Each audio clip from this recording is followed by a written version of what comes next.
welcome to the bench. Hello. Hello. How are you doing today, Horace? I'm doing great. I got a puppy in my lap. Couldn't Yes, you be do. better. What's her name again? I forgot already. Her name's Pharaoh. Pharaoh, that's right. Hi, Pharaoh. Yes. We have got She says a hello. awesome show for you today.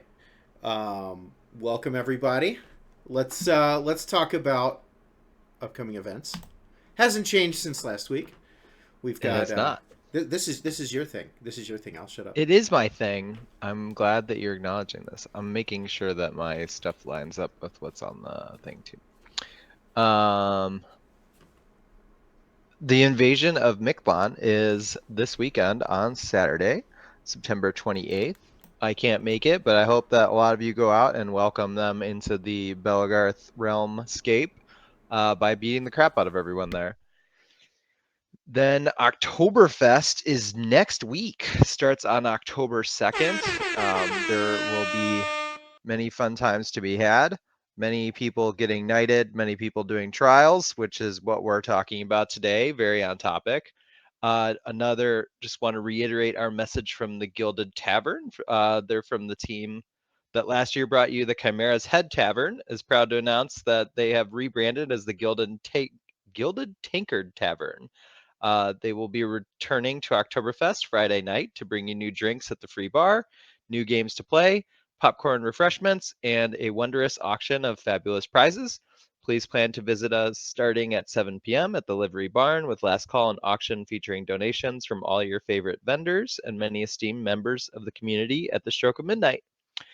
Bring your best self to take part in what is quickly becoming the hottest nightlife event in Belgarth, besides the night fighting field across the way. So hope you do both.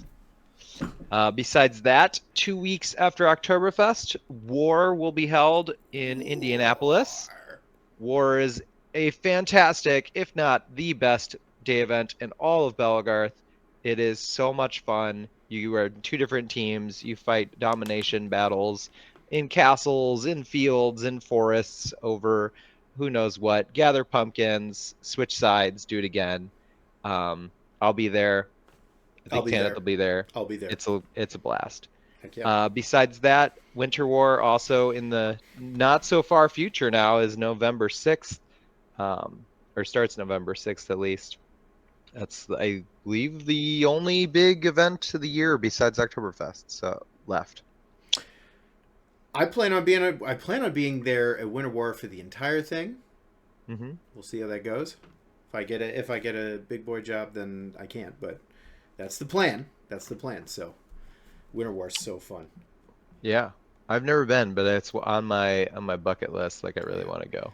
It's This just year's like just not gonna work. what's so good about Winter War is the setup for the fight for like the Mm-hmm. sparring field, the tournament field is just the bleachers. It's like medievally feeling. It's Yeah. so good, because it's just like everybody's hammered and like shouting, and Hell it's yeah. so good. I love Uh, fighting with the crowd. oh, it's so good. Pre-order your bench booties. You can still use the promo code for a $5 discount. Um, don't have a ton of pre-orders yet. I'm actually pretty shocked. I'm surprised. We've only got a couple. Everybody was like, I'm gonna buy 7. Only gotten 2 so far. So that means it's still exclusive. So if you pre-order your bench booties, there's not going to be that many people rolling around in them. So you know what you got to do. Let's meet our guests. We have with us today to discuss how to prepare for a trial. We have, let me see if I'm saying this right, Mekoot Coat. Yep. And Sir Abu Bibas. Welcome to the bench. We're going to take a look at our agenda today. First, we're going to ask who are Coat and Abu. What are the different trials and why? We're going to discuss... I wish I had W's on everything. We're going to discuss... It doesn't work. It's not the same. We're going to be discussing fitness training. We're going to be discussing training while fighting. Essentially fighting training, but when we set this up, I thought fighting training sounded weird. Now it sounds fine. Discussing training while fighting. we're going to be discussing the mental training of preparing for a trial, and then we're going to go over general preparation advice. Hopefully that makes sense to everybody. Abu, you're getting called up for not having your unit stuff behind you. I know. That's still not enough. That's still not enough, I think. I've got like 3 more in the basement. I'll go grab them. Heck yeah. So let's meet our guests. Mekoot Coat, who are you? Hello. I started Belgarth in fall of 2017 out of Tirazleen in Ames, Iowa. So I've been fighting for about 7 years now. But before that, I did like PVC and pool noodle stuff in the backyard in high school, maybe like once every 3 or 4 months, you know. Gone up to TA twice a week for a while. For a while, I was hitting the 3rd practice up at Nan Belagorn, which is University of Northern Iowa up there. And that's kind of where I've been. Currently, we've got like a few practices here or there in Des Moines, Bartertown. But I joined Horde in, what was it? I got picked up for feralship in 2018. So I joined Fest 2019. And that's the only unit I've ever been a part of. And yeah, that's pretty much it. So tell us about Horde. What kind of unit is Horde? Like I'm newer to Belgarth, so I don't know these things. Yeah, so Horde is to my knowledge, it's the only unit that has like in-game like requirements of that you have to play as a monster. Okay. You have to play as a monster, and there are no knights, no squires. That's kind of the thing, right? That's the gimmick. And yeah, we like to have fun, and if you see people playing Duck Duck Goose on the field, that's probably some of our guys. So what attracted you to Horde? Like obviously you're what kind of monster are you? I'm a red lizard. Okay. Red lizardman. But I was attracted to Horde because a lot of my friends were there. Okay. I wanted to do a lot of I wanted to go hard on the fighting, but I also didn't want to get lost in the sauce and take it too seriously. I wanted to keep having fun, and I knew that Horde is a great group to do that with. Okay. And what made you choose? He was attracted to Darvax. I mean, who isn't though? That's fair. Yeah. What made you choose Red Lizard? They're pretty cool. Okay. Are you the only? I mean, that's fair. Such a red lizard answer. Are there any other red lizards? Or are you the only one? No, I'm not the only one. Okay. I believe. So Darvax, Falcus, me, Ebsen, I think Zaros. Okay. And then maybe there's a couple out west that I don't know about. There's not too many. There's a handful. And what makes a red lizard a red lizard? Like what are some aspects about a red lizard? Like what it as opposed to just being red. Like what could you say? Oh, this is a red lizard, obviously. Well, that's the main thing, is being red and wearing red, and having a mantle. So kind of like a something that looks like collar-esque, and then a loincloth, which is just something that like a loincloth, right? And those are kind of the main 3 things, right? Can I be honest? I thought you were the devil. The devil? Yeah, I was like the first time I squared up with you, I was like, oh man, it's Satan. There's some pearl clutching at Belgarth. Like, is that Satan? Like walking by. I have gotten cultist at. I went to a keep on the Borderlands once, and Darvex and I walked around in our our garb, Mm-hmm. and all the amped guardians were like, "Who are the cultists? We have cultists now." And at the time, Argent, who's from Bartertown, our realm, he was in Arkansas with an amped guard group over there, and he texted us and he's like, "Hey, you guys got to get on top of this. Like, I heard about the cultists at Keep, and like you guys gotta, like, we're at Keep, and he's already heard about it in Arkansas." That's wild. Was this had to have been the keep that all the Bell people went to, like Batman and all them, right? I would assume I'm it's not sure. I think here. I'm pretty sure it was 2019. Let me check. I'm pretty sure. there was a keep that just like everyone is always like, yeah, there was a keep I went to. It's always the same one.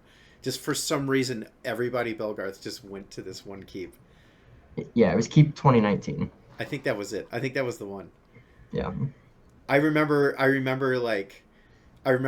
specifically remember it that year because Batman was on the field. And, like, for anybody that doesn't know, which would be shocking if you don't, but Batman is a phenomenal spear worker. And, like, I'm just watching this guy plug people, just bam, bam, bam, bam, bam on this ditch line. And I'm like, who the hell is this guy? It was wild. And, it turns out just a bunch of Bell players went that year, let's take it to chat. Batman is a menace. Let's take it to chat. Let's see if we got any questions for Coat. While that's kind of queuing up and people are thinking about their questions for you, I want to know, where did the name Coat come from? I think I've heard this story, but I want to hear it again. So Thank you, Sorvana. Thank you very much. when I was younger and playing games, everybody gets a gamer tag, right? And so I was playing World of Warcraft, and I had to just make new characters, and I found this artwork, and I was like, oh wow, I want to play a warrior now, and this artwork's pretty cool. He's got like a coat, but it's like all just weapons. He's got a coat made of weapons, and so the character was called Coat of Arms, and then from there I just it got shortened to Coat, and I just made all my other characters like Coat of something related to the class. Okay, From that there, makes sense. From like, middle school, right? Nice. Okay, that is not the story that I thought I heard, so I must have made that up.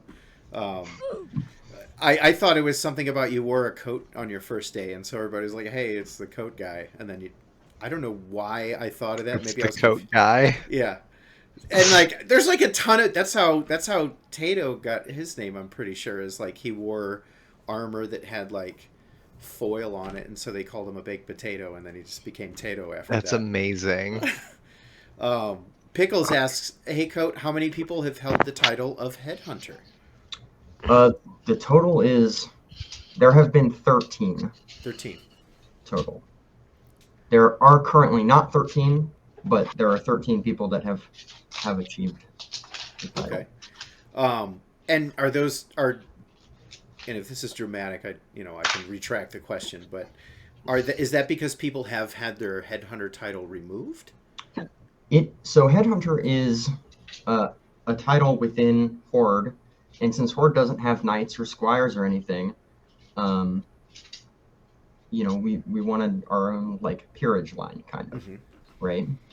And so because it is tied to a unit, if you leave the unit, you lose the title. Oh, okay, yeah, that makes sense. So Okay, that tracks.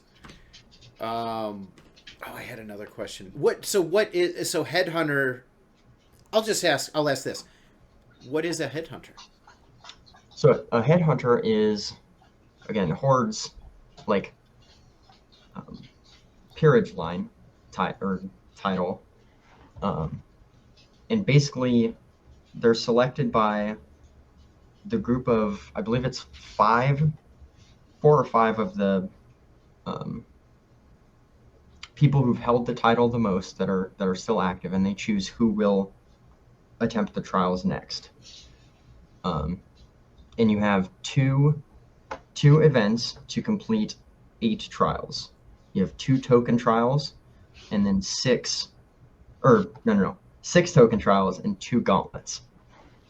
The gauntlets you cannot fail, and they're the right gauntlet and the left gauntlet.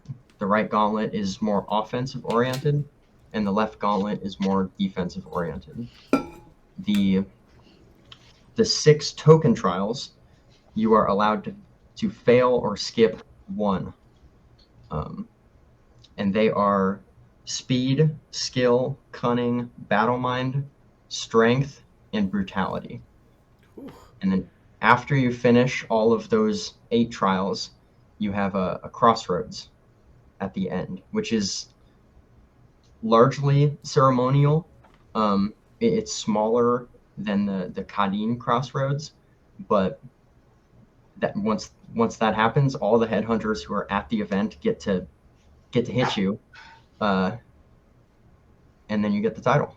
Wild. Brazen says Coat made his trials look easy, and I'll second that. Like, because I was an obstacle in 2 of your trials, and you can, and we fight pretty evenly when we are kind of sparring and stuff. I feel like you completely steamrolled me in those trials, like I was in go mode. Smoked me. I came out of that first trial feeling a little chumpy because I put on armor. I hadn't put on armor in years, and I was like, all right, gotta stomp this motherfucker down, And then you just came up, wha-bam, on my leg, and you're like, bye, and I was like, okay. Yeah, we nicely got done once there. But I mean, that's mad props to you, man. Like you came in with an agenda and you achieved it, Mm-hmm. Yeah. And Brazen has a pic of me getting choked too. So, and it sounds like Darvax rolled his ankle or something like that. He did have an injury in the brutality trial. I mean, if there's one trial that there's going to be an injury, I feel like that kind of makes sense to me. Yeah, that would be the one. Which was the trial that I participated in? You were in my skill trial, and that one was. That one didn't look easy. No, that one was not easy. A lot of times they'll like pick people that are close to the person doing the trials, and have other members of the community create trials for the person attempting them. And so the one that you're referencing was the skill trial created by Sir Himmel for me. And that one was, all of these I had 2 hours to complete. That one was, I had to win 4 unique challenges in a row without dying. Oof. The first one was Horus with a poison blade. Anything that touches my garb, whatever, I just die. It can hit my gear, but it can't hit my garb or me anywhere I die. What about an illegal shot, like a headshot or something like that? No, that doesn't count. Okay. Yeah. Just checking. The second one was Fingolfin, and he had unbreakable armor on. The third one was a 2v1, Glass and Pippin. That was the impossible part. And then the fourth one was Peanut, Sir Peanut. And it's hard too. Peanut did not show damage, and they only died after I hit them 5 times. And they did red damage. That's brutal. That one was insane too. Yeah. And you passed this? I had 2 hours to do it, and there were 26 seconds on the clock when I finished. Holy Yeah. shit. It's a fucking miracle. I mean, like, good job. Wow. But it looked impossible. I've got recordings of all of them that could have been recorded, and they're all on my channel. So it's fun. It was very impressive. And it sounds like you didn't pass the brutality trial. I did not, no. Okay. That one was the last trial that I had to do. So that was after all my trials, and I'm like, I could skip it if I want, but I want to do it. Yeah. And that one was rough because Brutal. it was brutal. It was a Darvax and I are fighting for 12 minutes. We're not taking hits, and they want to see brutality. Jesus. So it was a lot of like punching each other with shields and like just hitting each other and grappling and like brutality, basically. And that's not a strong suit in my fighting. So I was kind of working uphill, but I did my best, and I think I was happy with what I did, but I didn't make it on that one. And so and you can only fail one. Mhm. Yeah. So that means you were 26 seconds away from not passing the whole thing. Yeah.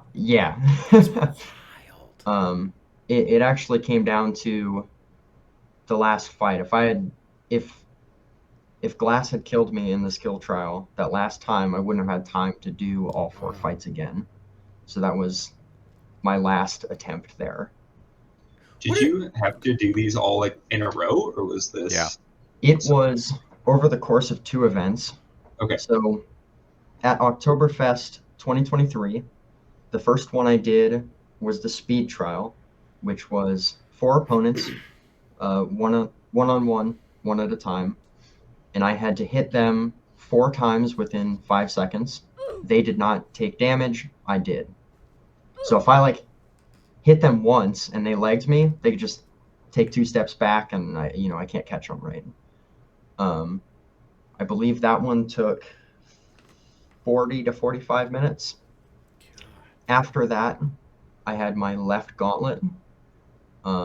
These 3 are Thursday.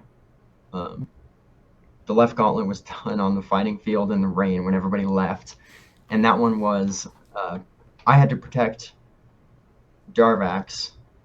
I had to protect Darvax from 3 sets of opponents. There was a box at go, or my win condition was Darvax lived for a minute. At go, Bakhdar entered, and then 15 seconds after that, Fish and Bo entered from opposite sides, and then 15 seconds after those 2 entered, so 30 seconds total, Falcus and Hakan entered from opposite Bakhdar. I think that one was about 40 to 45 also. And then after that, I was like, we're done fighting for the day. We're just going to chill, relax, take a nap. But I had my cunning trial, which was basically like a trade-up challenge. I had to start with a tooth and trade with people that I didn't know to get something cool and valuable. And I ended up finding somebody walking around with a live turtle. And I'm like, that's the one. I love it. So that was Thursday. Friday was the skill trial. And that's all I did that day. That I did that and laid on the side of the field and sat in a chair in the general store. Yeah. Because I could not bend my knees to get across the rest of the field. Oof, man. After that one. And then Saturday, I had my strength trial that morning, which was,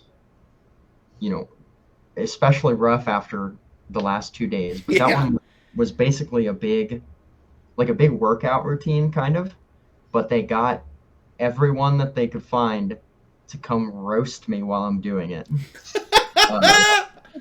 And they got Himmel to like beat me up in between me doing reps of stuff. I think that one was about. I think it was about 1 hour and 30 minutes. And then after that one, there was Battle Mind, which Sir Briar was the one who made that one. And that one, he had riddles for me, and I had to decipher who the riddle was about, and then go on the fighting field and kill them. And That's then interesting. cycle through to do all of that. That was all Oktoberfest, and then this past Geddon, I had the last two, which was Right Gauntlet and Brutality. The Right Gauntlet was various opponents with unbreakable armor, and that one was rough.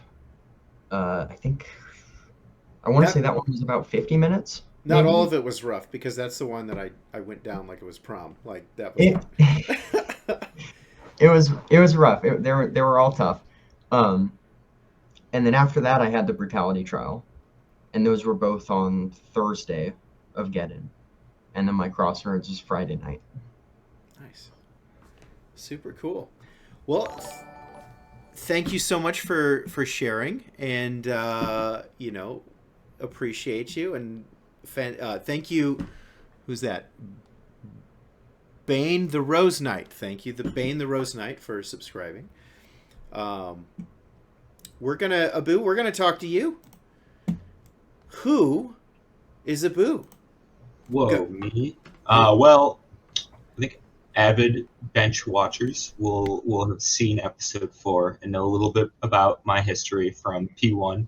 Is kind of the, we're the kind of the yin yang fighters. I just made that up. Don't hold any claim to that name. But I think we fought together, we came up together. I think our fighting styles go very well together. So that's why I'm going to say it works, and we aren't identical. So yin yang, right? So I started fighting in Dagger here in middle school, in Lakewood, Ohio, in like the realm of or kingdom of Pentwyvern, which is a old Dag realm. Not super active anymore, but I think there's some people kicking around out in Lakewood. This really cool guy named Artane took P1 and I in to start fighting, and we loved it, had a blast. That kind of fell apart after about a year. I didn't forget about fun fighting, but it wasn't like top of my priorities until about the end of high school, when in the same park, same spot that Pentwyvern was, there was another practice, a group called the North Star Vanguard. P1 and I went and started fighting with them right away, got kind of rehooked into it for that senior year of high school. Then it was kind of like off to college, a little bit of a gap there. I moved to Columbus, Ohio, went to Ohio State, and while I was there, I fought with a realm that was then Rivendell, Dagger Hero realm, is now Grim's Keep, a Belagarth realm. And that's kind of fun, and that's when I got really into fighting with Tiny Board, because I could only bike to their practice, because it was like 5 miles from campus. So I was just a tiny little 12-inch punch, and a sword was what I could bike easily with. That makes sense. First time I tried to bring like a bigger shield, the wind kept kind of wobbling me around while it was on my back. And also during that time, when I was home for summer, I was still fighting with Nova, and I joined a unit called the Kulix. That's this wolf bat transformer type symbol. You'll see I've got one or two around here. And I'm with the Kulix now. When I was down at OSU, I started the OSU Belagarth Club, or at that time it was the Dag Club. To no credit to me, it is now like one of the more successful college clubs, at least that I've seen. They're producing really, really good fighters, and they have lots and lots of members. Again, I started it, and I wasn't very good at running an organization. I just wanted to fight. The people that took it from me when I left, all kudos to them. Moved around some, COVID gap years, lived in rural Indiana, whatever. Fought in Toledo for a few years, Toledo, Ohio, with a lot of the members there are part of a unit called the Sovereign Blades. Also made my way up to Detroit's Dirt Dojo, which was just a fantastic practice for really elevating my skills. A lot of really good fighters there. Now I'm in Milwaukee, Wisconsin, which has been a good time, with a realm called Uberwald here. They're pretty active, and I've been kind of picking up Amtgard because I just wanted more fighting. I don't really know anybody in Milwaukee except for my partner who I moved with. So what a better way when every time you move, you need to make friends. You just go swing a stick. So I've been also getting into Amtgard for the last, I guess it's been about a year now. I've only really made it out to like 2 Amtgard formal things, but it's a lot of fun. So Hell yeah. Heck yeah. That's the short and skinny of it. So before I forget, I'll mention that if you need any introductions or if you want to meet some people in Amtgard, just let me know. I know a whole lot of people in Amtgard since that was my primary game for so long. So happy to make any connections or anything, figure out who's around you or anything. I got you covered. Just let me know. That'd be great. Yeah, I mean, if you could really just tell me how to get good, that'd be. Well, that's what the stream. You're already good. What are you talking about? You're already pretty dang good. No, I'm a noob to Amtgard. Different. Oh, that's you guys fair. were saying before we started, it's a different game. It is a different game. That's true. My crutches of leg 'em and push 'em over does not work nearly as well in Amtgard. No, it doesn't. So I'm adjusting that. I'm starting to understand why they don't hit leg nearly as much. Yeah. Yeah. But I still think it's good. I still think it's underrated in Amtgard, just leg. So we can do an interesting diverge on that topic specifically. It's not necessarily that it's underrated. I think we talked about this. Horus, what episode did we talk about legging? I don't remember. I do remember talking about it for a while though.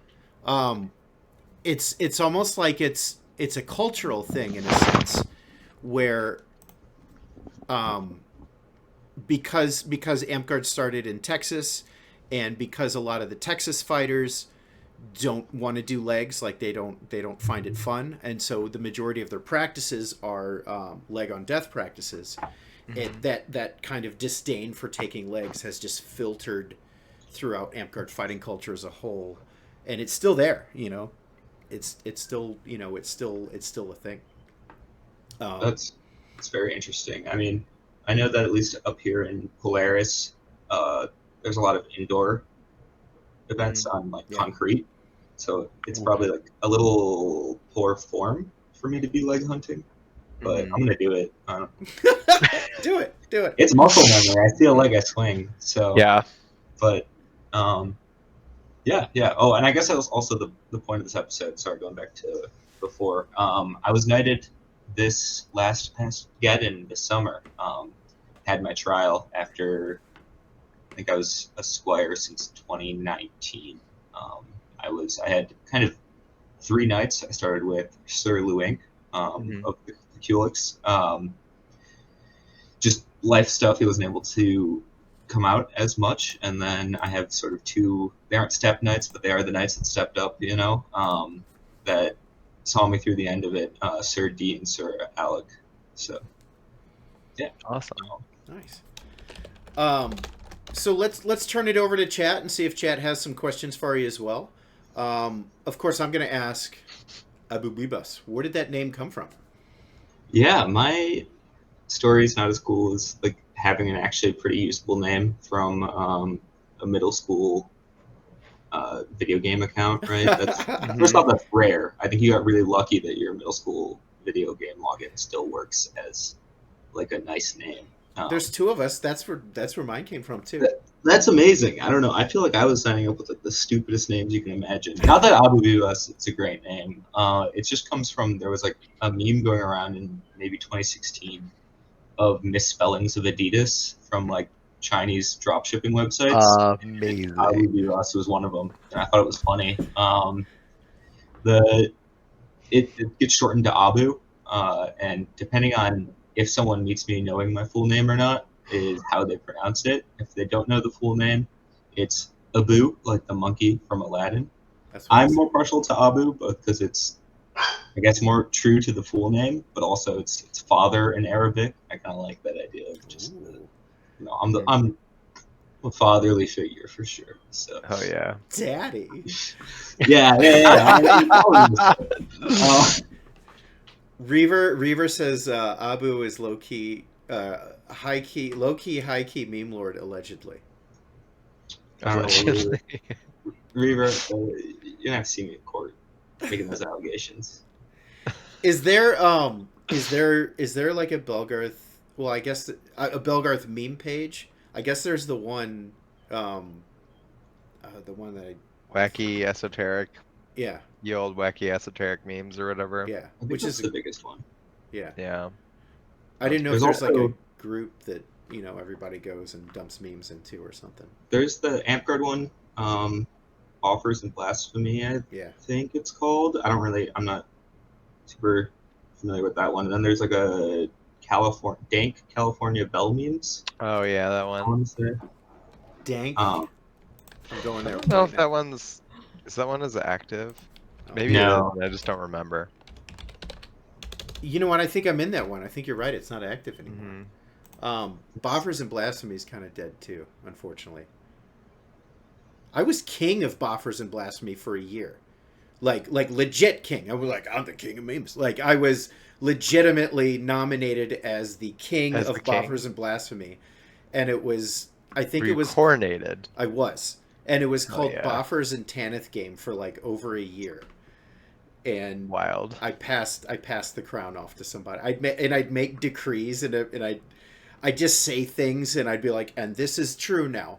You know, I'd knight people. Somebody would post a dope meme and I'd be like, you are now a knight of Boffers and Blasphemy. That's It was so amazing. stupid, but such a that's good time. great. Brazen's right. Bell Confessions is also a meme page. Oh yeah. I've heard of that one a lot. I've never looked Oh. at it. Yeah. Although, speaking of meme nights, have you guys ever heard of the Knights of Wildwood? Uh-uh. They're Oh, yeah. amazing. They're like, what do you call it?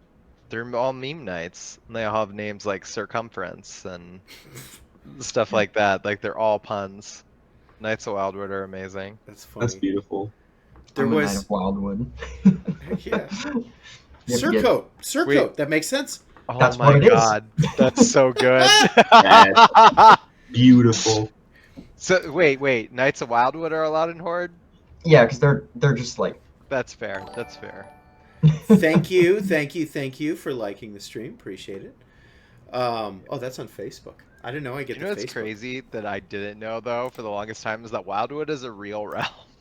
Like, they just were making fun of them. There was, I know Amtgard had a Lord Vader for a while, and then there was, I know that, you know, there's, because Amtgard has all these different titles you can earn, so people have like all this material they can work with as far as making a dumb name. M. Night that's funny. Where was I going with that? I forgot. Oh, that's right. There was also somebody named a whole park, like, it was a dick joke, basically. The entire realm, the name of it, because it was like mushrooms. It wasn't mushroom stamp, but it was mushroom something, and it was a dick joke, and that was what they named their entire realm. It was a whole thing. That's amazing. I know. That was the good old days. Reaver asks, I love Reaver. Reaver, I love you. Reaver's one of those people when I see at an event, I'm just like, okay, Reaver's here. Good. Like I'm always happy to see Reaver. He says, explain the let's see if I pronounce this right. Kulik? Kulik. Explain the Kulik Dirty Midwestern Fighter Trials. Yeah, those are our unit trials. I'm not sure exactly where the name comes from. I want to say that someone who wasn't a Kulik definitely first said that Midwesterners have a slimy, grimy, dirty fighting style. We really liked that. So we've got our unit trial. It really comes with, you know, minimal minimal of benefits as a trial can. Your title is slimy, grimy, gritty, or dirty. In that order, the slime trial is you have 3 attempts to win a 1v1. The grime trial is you have 3 attempts to win a 1v2. Grit trial is 3 for a 1v3, and then finally the dirt trial is 1v4. And each one of those is you get 3 attempts a day, basically. If you're at a practice, if you're at an event, it's just 3 consecutive attempts, really quick. And you choose who you're fighting. So it's kind of supposed to be built to, I think every time someone does it, they're trying to line up like the hardest people they can fight because it's kind of fun that way. And you can get some extra titles with it if while you're fighting someone, let's say you're going for your grime, which is the 2v1, if both of the people you're fighting have their slime, because we do allow some non-unit members to participate, you would, if both of them had their slime, you would be a slimy grime if you got it.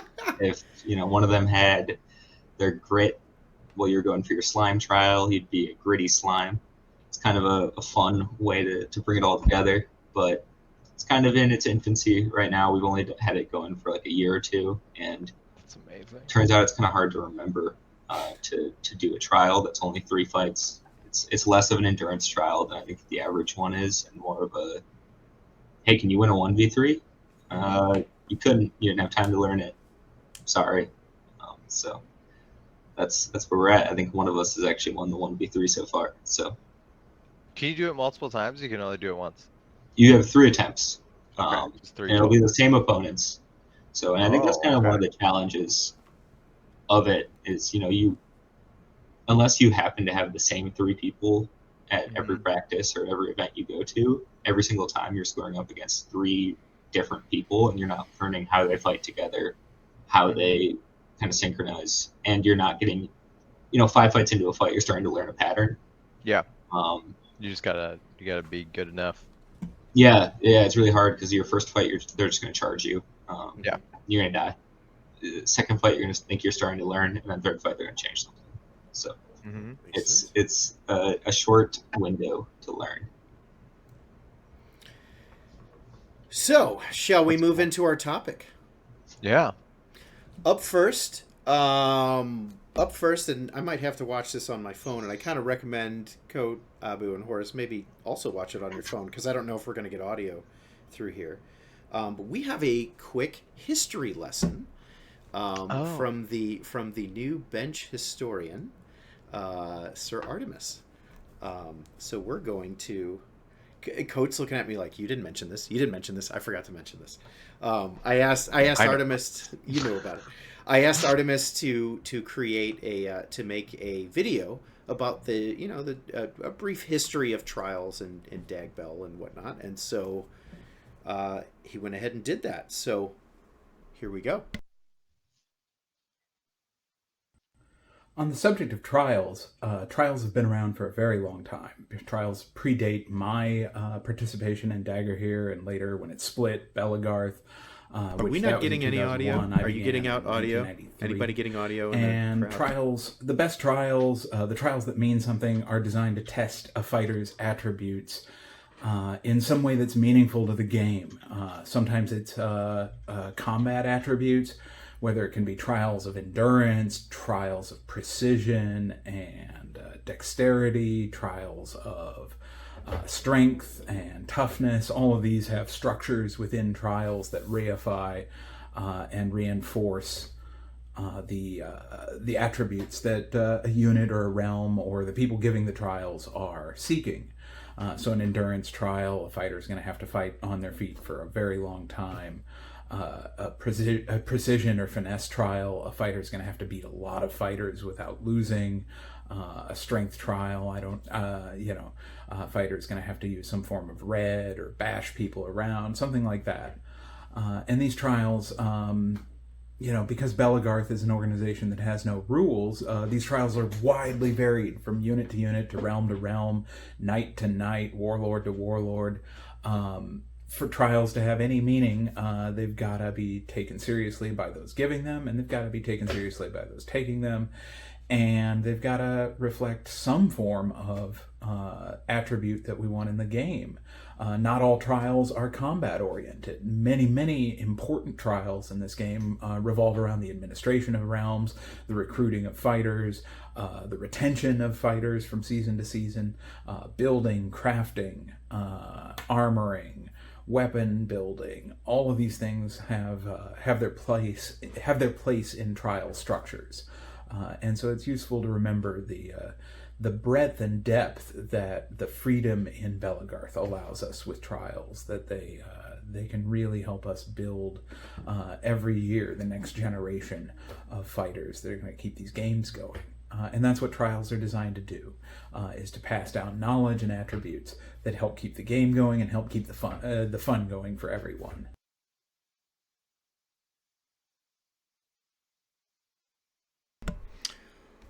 Well, thank you, Sir Artemis, for your brief explanation of in history of trials.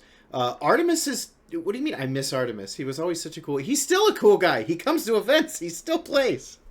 Pickles, maybe you just haven't run into him. Artemis actually lives in St. Louis and fights at my realm, so I probably see him more than you do. But but he's here. He's here. He still plays.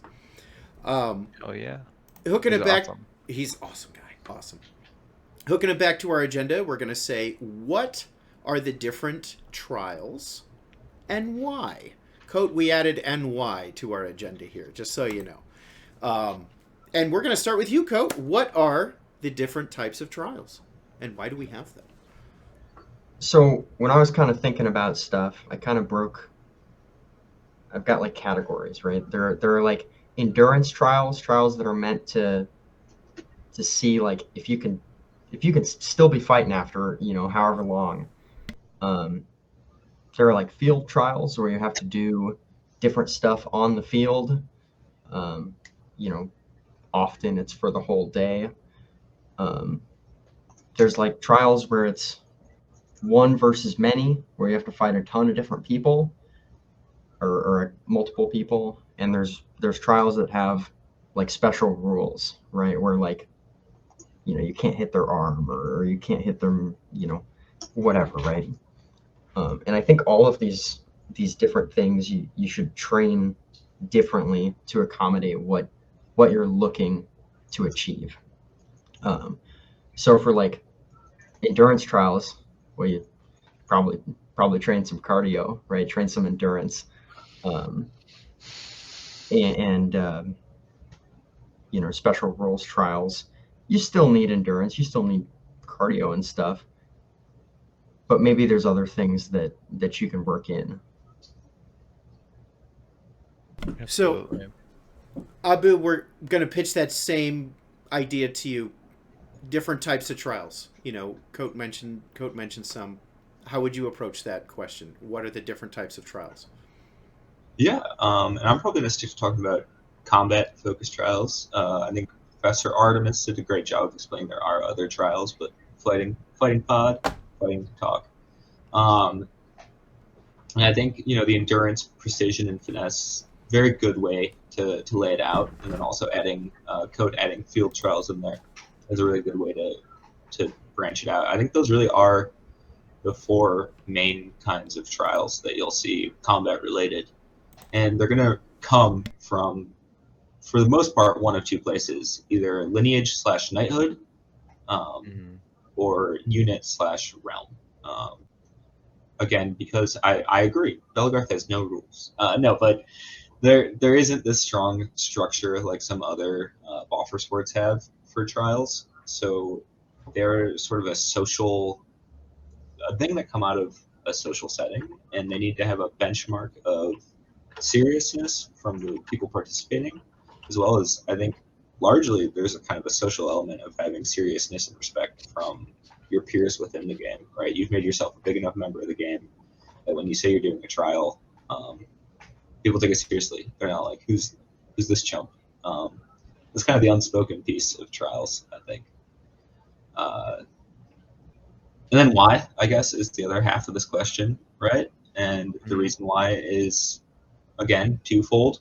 One, it's to prove yourself in whatever that trial is, be it being a well-rounded fighter, being a fighter who's can fight a lot. I think it all comes down to just kind of proving you're a good fighter. Going back to that episode 4, actually, I think for a lot of people, it is what it means to get good, is to it's one of the outlets to show that proficiency at fighting.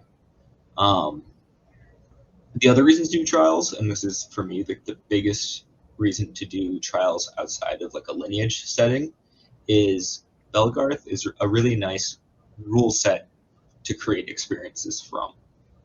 It's not, Belgarth itself is hardly a game. It's more like in D&D, you can pick up your D&D rule set. It's built for a fantasy setting, but you can certainly play a science fiction game with it. I view Belgarth the same way. Field fighting is a type of game built off of the Belgarth rule set. Tournaments are a type of game built off of Belgarth rule set. I think trials are like the most fun, most flexible type of game you can build off the Belgarth rule set, because you can tailor them to yourself, your friends, your peers, and have a lot of fun with it. You push them to be really, really hard a lot of the time, right? I think code sounds insane. I certainly couldn't do that, but I think that's sort of my breakdown of it. And to echo what Code said, if you're being serious about your trial and you're really looking to go into it to win, which I think when it comes to those lineage / knighthood ones, you're going to come out on top. And while they're often built so that they're a lot of knighthood trials at least are built so that they're a little bit difficult to just flat out fail. You've typically proven yourself as knightly or whatever by the time you've gotten there. It's still a grind, and there's still opportunities to fail them, I think, and it's not unheard of. Makes sense. What about the why portion? Why trials? I think I kind of missed this first time around, but I think that like a trial is a measurable goal that you can set for yourself, right? You want your goals to be measurable. And if you say like, I want to be a good fighter, how do you measure that, right? Like, what are the criteria that you're looking at for that? Mm-hmm. A trial is very like cut and dry. Mm-hmm. Did you do it? Did you not? And I think that if that is your goal in like, I want to be a good fighter, trials can be a way to kind of judge that if that's what you're thinking of it as. Mm-hmm. But it's also a good way to test yourself, right? Because it's a lot of times it's more than just I'm going to do this trial today, right? A lot of times it's I'm working for this thing for a while, right? I trained for my stuff for a year and a half, 2 years almost, you know? And that's not it's a measure of like, can you stick with it? Can you put in the time? And finishing trials is a good way of measuring that. Makes sense. Horus, what's your take on trials? At least on this same question as what are the different types of trials and why? Mm-hmm. Somebody did ask, Ufbar asked, has Horus done any trials? It's Sir Horus, so obviously you've done at least one. That's not necessarily true, but well, fair enough. It is very common in Belgarth to do a trial before you get knighted. And Ufbar also asked, do you consider squire tests to be trials? And so I've always thought of like a knight's trial, like a trial is like a day-long affair. Even to get headhunter, right? You're sort of doing like multiple trials. Mm-hmm. It's not really just all one, but Numenor is the realm that I'm from, and they actually do not do like a real knight's trial. Like the day you get knighted, you fight everyone, but it's a formality. It's just like for fun. Mm-hmm. The endurance trial is not really a trial. You can actually lose every single fight. I don't think anybody's ever actually lost all of them, but that's not the point. But they do, if you're doing the combat trials, part of it, you have to fight every knight in the lineage that you possibly can, and you have to beat them all. And they're not they can give you their vote without you beating them. And many will, but the ones that fight all the time will make you fight them until you beat their trial. And some of them even have like trials now where you're fighting them 10 times and you're counting the wins towards your eventual 10 wins or whatever, because they're that good that you're never going to beat them 2 out of 3.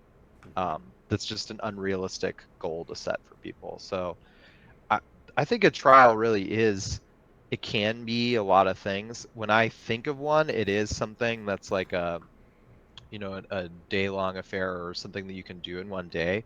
But most trials tend to be endurance trials. Some trials are, and also like precision or finesse trials. And then you also do have those like field trials. I know Dark Guard also has like a field one where you have to kill people in certain ways, a certain number of times. And I always thought that trial was really cool. So I really like what you said, Abu, though. I had never thought of it that way, but that's such a good way to put it, that trials are like just a different way to play Belagarth. Like something you said made me think of a thing, that there is nothing in the Belagarth Book of War that tells you how to do a field battle. It tells you that you have to listen to the marshal, but that's it. There's nothing that says it starts when you say lay on and it ends when, it ends, and the herald says, pick up your missiles or missiles to the center. That's completely cultural convention. Um, so I agree with you, though. Like, trials are one, almost none of them are trials that people go through together. It's very rare. I can't even think of any that you would do Abu? not alone. Abu and P1? Yeah, P1 and I kind of did our trial together, but it was more like two rivers that sometimes collide, and at the end they empty out into a beautiful basin. And that's really cool. I think it is interesting, though, that because they're so often solo, it really is sort of like a trial is like your Belagarth version of a coming of age. Like, that is every story. I've actually been listening to a ton of Joseph Campbell, so this is really bizarre that this just fits right in. But all stories are like basically the same. He has a book called The Hero with a Thousand Faces. Accurate. It's Star Wars is very based off of his ideas. And these mythic stories that we tell ourselves that we're sort of very disconnected from in a modern sense, because we're disconnected from all these like cultural things, like religion is just not the same. And so in Belagarth, we kind of have recreated that. It's not a worldview that extends to everything, but within the game, you are sort of like telling the story of yourself, and knighthood is sort of you're like growing up in the game, and then doing your knight's trial is like the culminating experience, this climax for your journey. And you might have multiples of them, but most people in general have one. And that's really, to me, what the trial is this like thing that you're doing that's like, this is the precipice, before the end, or it's also like the gate that you enter. And once you're through it, you do the thing, you have the experience, and you come out the other end and you're a different person. And so trial is about the transformation of you. So I really like trials. I think it's really cool that we do Knights trials. I think that they should be hard and you should have the chance of failing. I get why we don't, because it's like logistically terrible for it. You don't want to go, and when I did, in my opinion, a really hard trial, and I didn't want to get knighted if I failed, but I also just didn't really care when I got knighted. It wasn't really a problem to me if I had to wait. And I also just maybe delusionally just didn't believe that I could fail. Like, I was sure that I was going to win. So, but like, I knew that I could. And so I think that's just a really cool thing. So you're making me think that we should, or I should, make more trials and like run them for people or things, because I think it'd be really cool. I think it's just a really cool way to play Belagarth that's still also like very combat focused, especially. Do you think so Horde has a bunch of trials. They're called Piranikai, but they're more or less like kind of like badges that say like you did a thing, right? Things to like spice up the game. We've got a bunch of them that are like fight on the field all day, and you and the person that you're doing it with share all damage, right? So like if my partner gets hit in the right arm, well, my right arm's gone too, right? And you got to be on the field all day or for 24 hours. The Tomas and Zamet trial. If anybody gets that G.I. Joe reference from the 80s, probably not. Shit. I'm aging myself again. I actually, yeah, like a lot of the trials, like failing a trial shouldn't be like super, super discouraging. I actually failed my first attempt at the Headhunter trials in Get In 2023.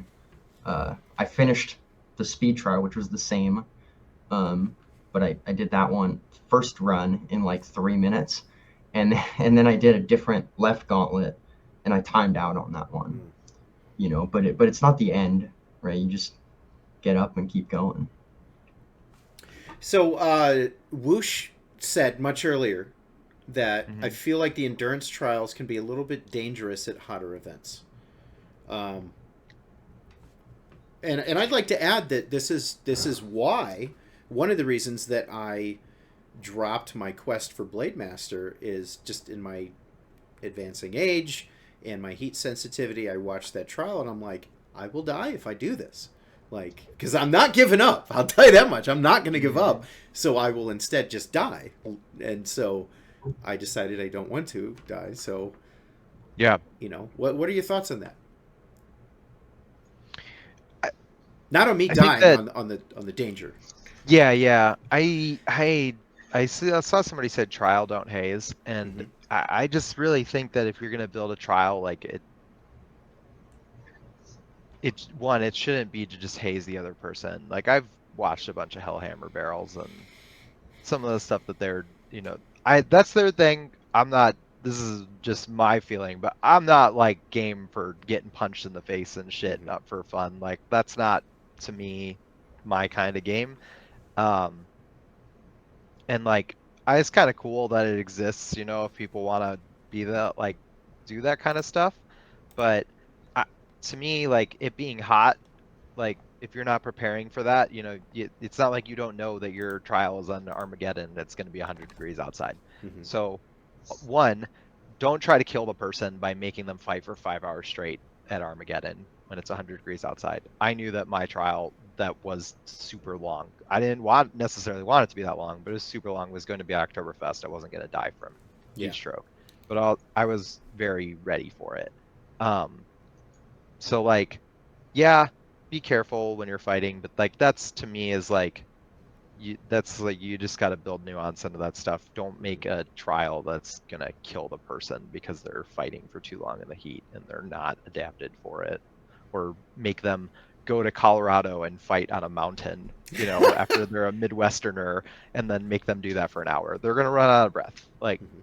you gotta kind of tailor it to the person, because like I was saying, every trial is sort of like your own little Belgarth coming of age. So if you're not doing that, um, or at least like even if your trial is something that has set in stone what everybody does,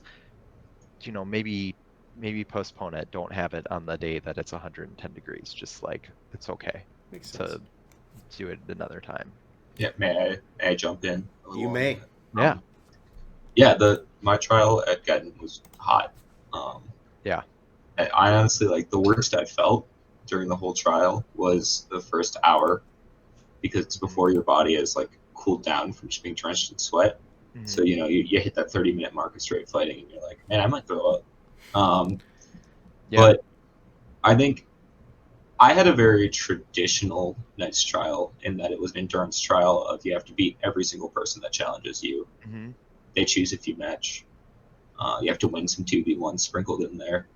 Yeah. And maybe this is coming from like a perspective of someone who's fairly able-bodied and fairly young. Mm-hmm. But it's kind of like, if you have the endurance for it, you can eventually beat it, I think, as long as you don't like cheat. Mhm. But I think it's sort of the responsibility of whoever is administering the trial. If it's a self-opt thing, yourself. If it's a knight, your knight, to know when you're ready for the trial physically. If you can't do it, and I think we'll talk about this a little bit more in like fitness training, that topic Mhm. on the agenda. But you got to be ready. I mean, Mhm. especially the endurance trial.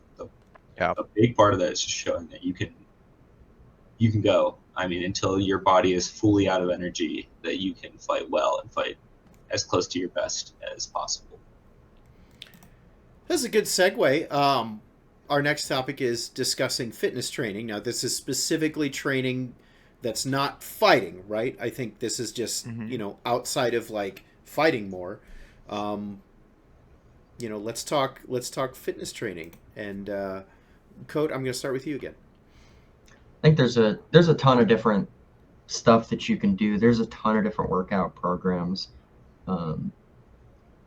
over my time training for trials. I did a bunch of different stuff. Most of it didn't stick, but you try different stuff and you figure it out. You tried. That's what matters. Yeah. I tried going to the gym for a while. I tried doing gym at home type stuff. Jarvix did not make me do P90X. Oh man. I ended up like the one that I did for the longest, or not the longest, but like the most consistent was I did a program called, what was it, Couch to 5K, which is like That's a good one. run, just go run. And that one is, you're supposed to do it 3 times a week, but I was doing it every day for like the month and a half, 2 months up towards trials. But there's a ton of different ways. You just kind of find out what works for you and stick with it, or try a bunch of stuff if that works for you. Yeah. Abu, physical training. What are we doing? I'm probably about as fit as you would expect a Midwestern 26-year-old who works an email job. Today I'm not particularly fit. I've done, my fair share of going to the gym, doing cardio, etc. When it comes to training specifically for a more endurance-focused trial, I think the best thing you can do is run. What Coat was saying, that's like first and foremost is, I'm assuming you're strong enough to throw shots and use every weapon in your arsenal at this point. You should be running. You should be doing some long runs to get used to being out in the heat, and you should be doing sprints.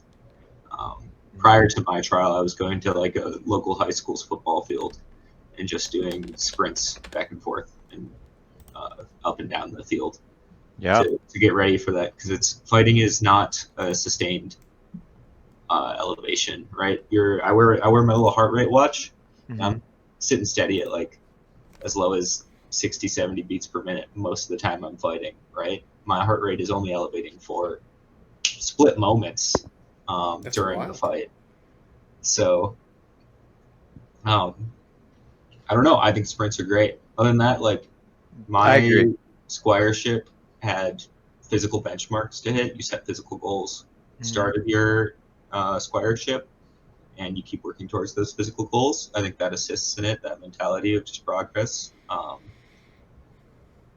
And that's really, outside of that, this is a little bit more training while fighting, but pelling, it's always good. You should pel smart. You can't just hit bob all day. You're going to train bad habits. If you do, you need to be integrating it into fighting. But early in my squireship, I did. It's mostly an SCA thing, but there's a Facebook group called the 100-Day Pel Challenge or something like that, where you throw 100 shots 100 days in a row.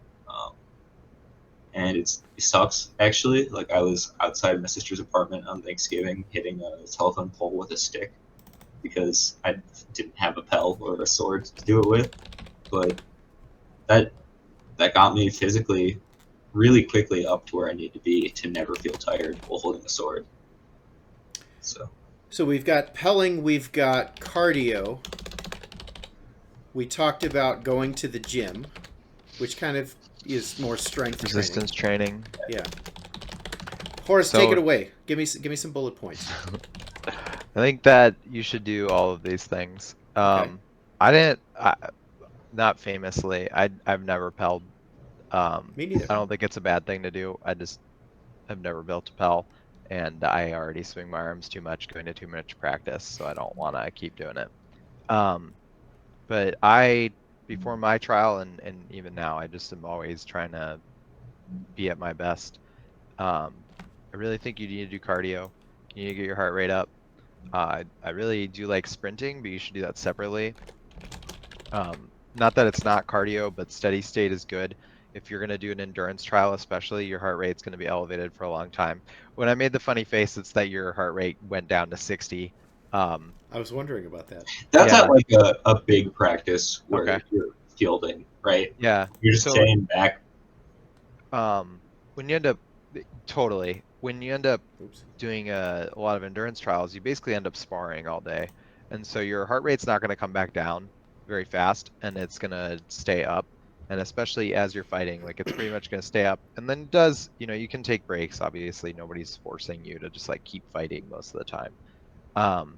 But you're going to keep up and down. So just having that steady state training is just going to keep your energy level up over time.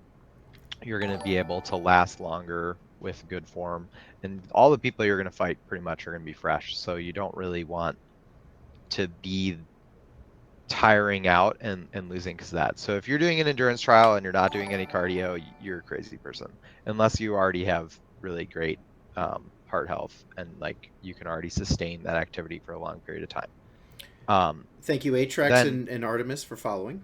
Continue. Yeah, thank you. Resistance training, I just think if you want to be the best fighter you can be and you're going to do a trial, like, why not? It's really good for you in general. You're going to swing the sword harder, you're going to swing it faster. You're just going to be a better fighter if you lift some weights. Just like any other athletic activity, you're just going to be a little bit better at it, if not a bunch better at it. So resistance training, cardio, and then I think that the sprinting kind of hits the other one of like you should try to train your max heart rate too, because Belgarth has a lot of like highs where you just suddenly you're at your max heart rate and you're not going down until you're done with that fight, because you're going to keep moving and swinging the whole time. So doing something like sprinting where you're sprinting, letting your heart rate come down, sprinting again so that you get as high as you can, or even if you're doing something like, say you're doing rowing for your cardio. I think running is really good for your cardio. Some people don't like to run for whatever reason. If you're like rowing or something, you can just do sprints on the rower, and it's actually easier to keep your heart rate up than when you're like running. Like you're I find it easier, at least. Like I can like be like, I'm just gonna keep going for a certain amount of time, and then when you're out sprinting, like it doesn't work the same way. You're like huffing and puffing and breathing outside and the allergies, and like you're just not gonna be able to sustain. That's why people run up hills. It's not like the elevation does something. It's that it forces your heart to keep going as you're going up the hill.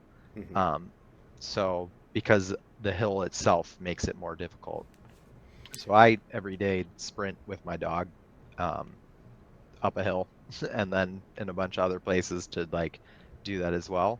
So, and yeah, I just think that's all good. Like my outside of fighting stuff, right before my trial, I was going to sort of like CrossFit light like 5 days a week, where I was doing like at least 30 minutes, lifting weights and other cardio active things for 15 minutes, 20 minutes at a time with like a warm up at the beginning. So that was really good. Makes sense.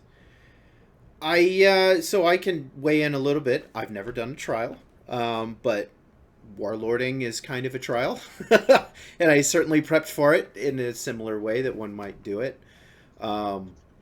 Definitely hitting the gym, and I didn't go to the gym as necessarily just because I wanted a warlord. That was more of a life choice, but like it definitely helped.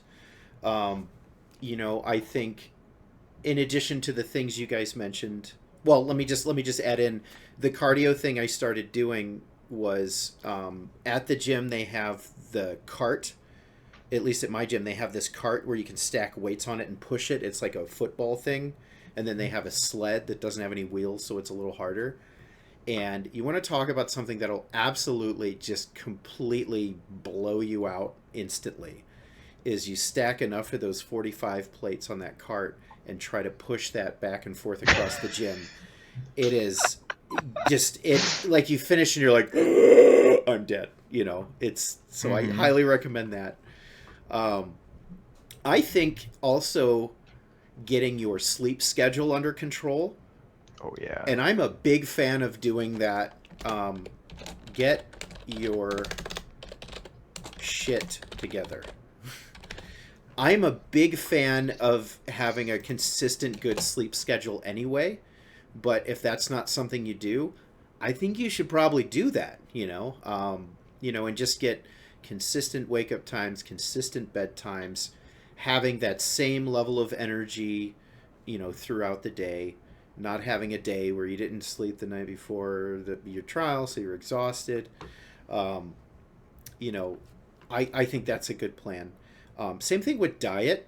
If you're carrying around some extra pounds and maybe, we're not body shaming here, but like if you want to lose some, maybe lose a little weight if you're a little overweight before your trial, that could only help most of the time, I would think.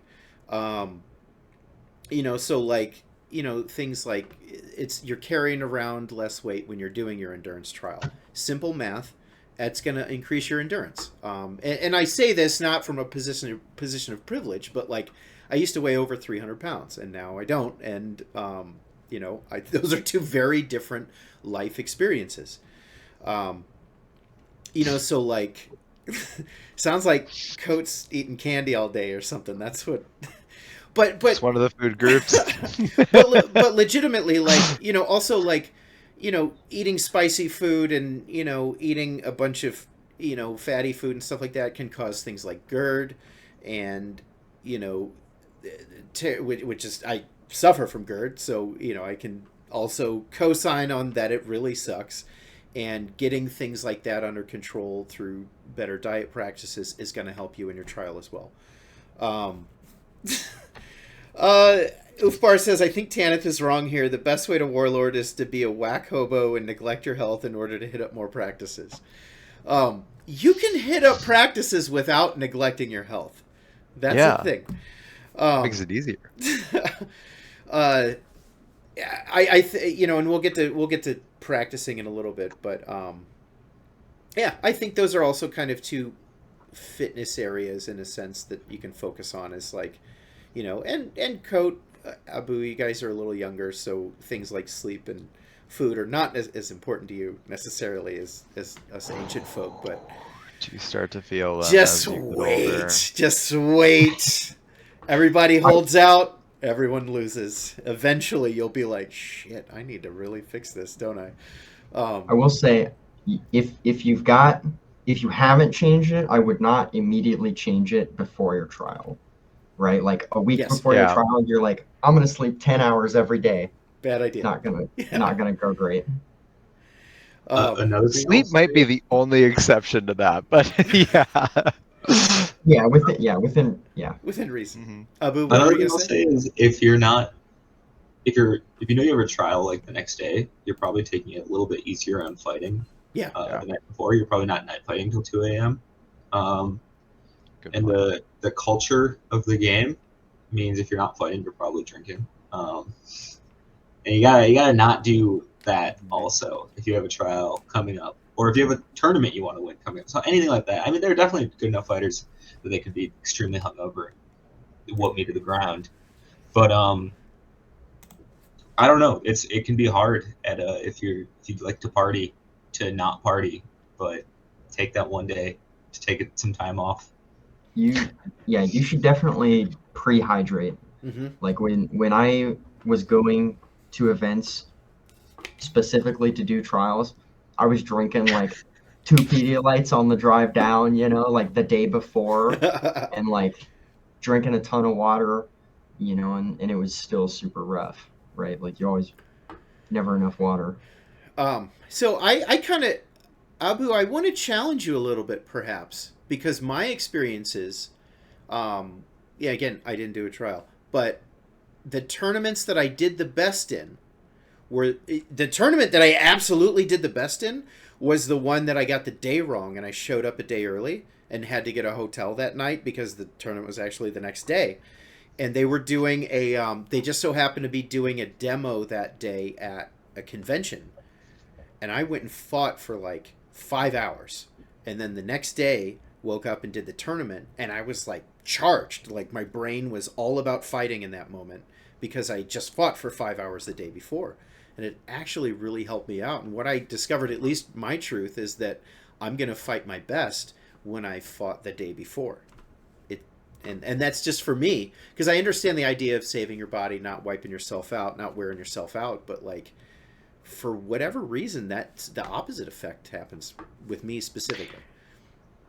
I do think that there's a difference between fighting the day before and fighting the night before. Okay. Like going hard at night fighting the night before. Like Yeah. if you fight the day before and then go to sleep and get a good night's sleep, that you're going to wake up better. And I think that it might also help for you because it's a mindset thing. Yeah. Like if you can't like get your head into it, especially for a tournament where it's like it's much harder. At your trial, no matter how scared you are, once you start doing it, it's just you're not going to be in your own head. You're just going to be like, oh my god, these people are beating me up. I need to defend myself.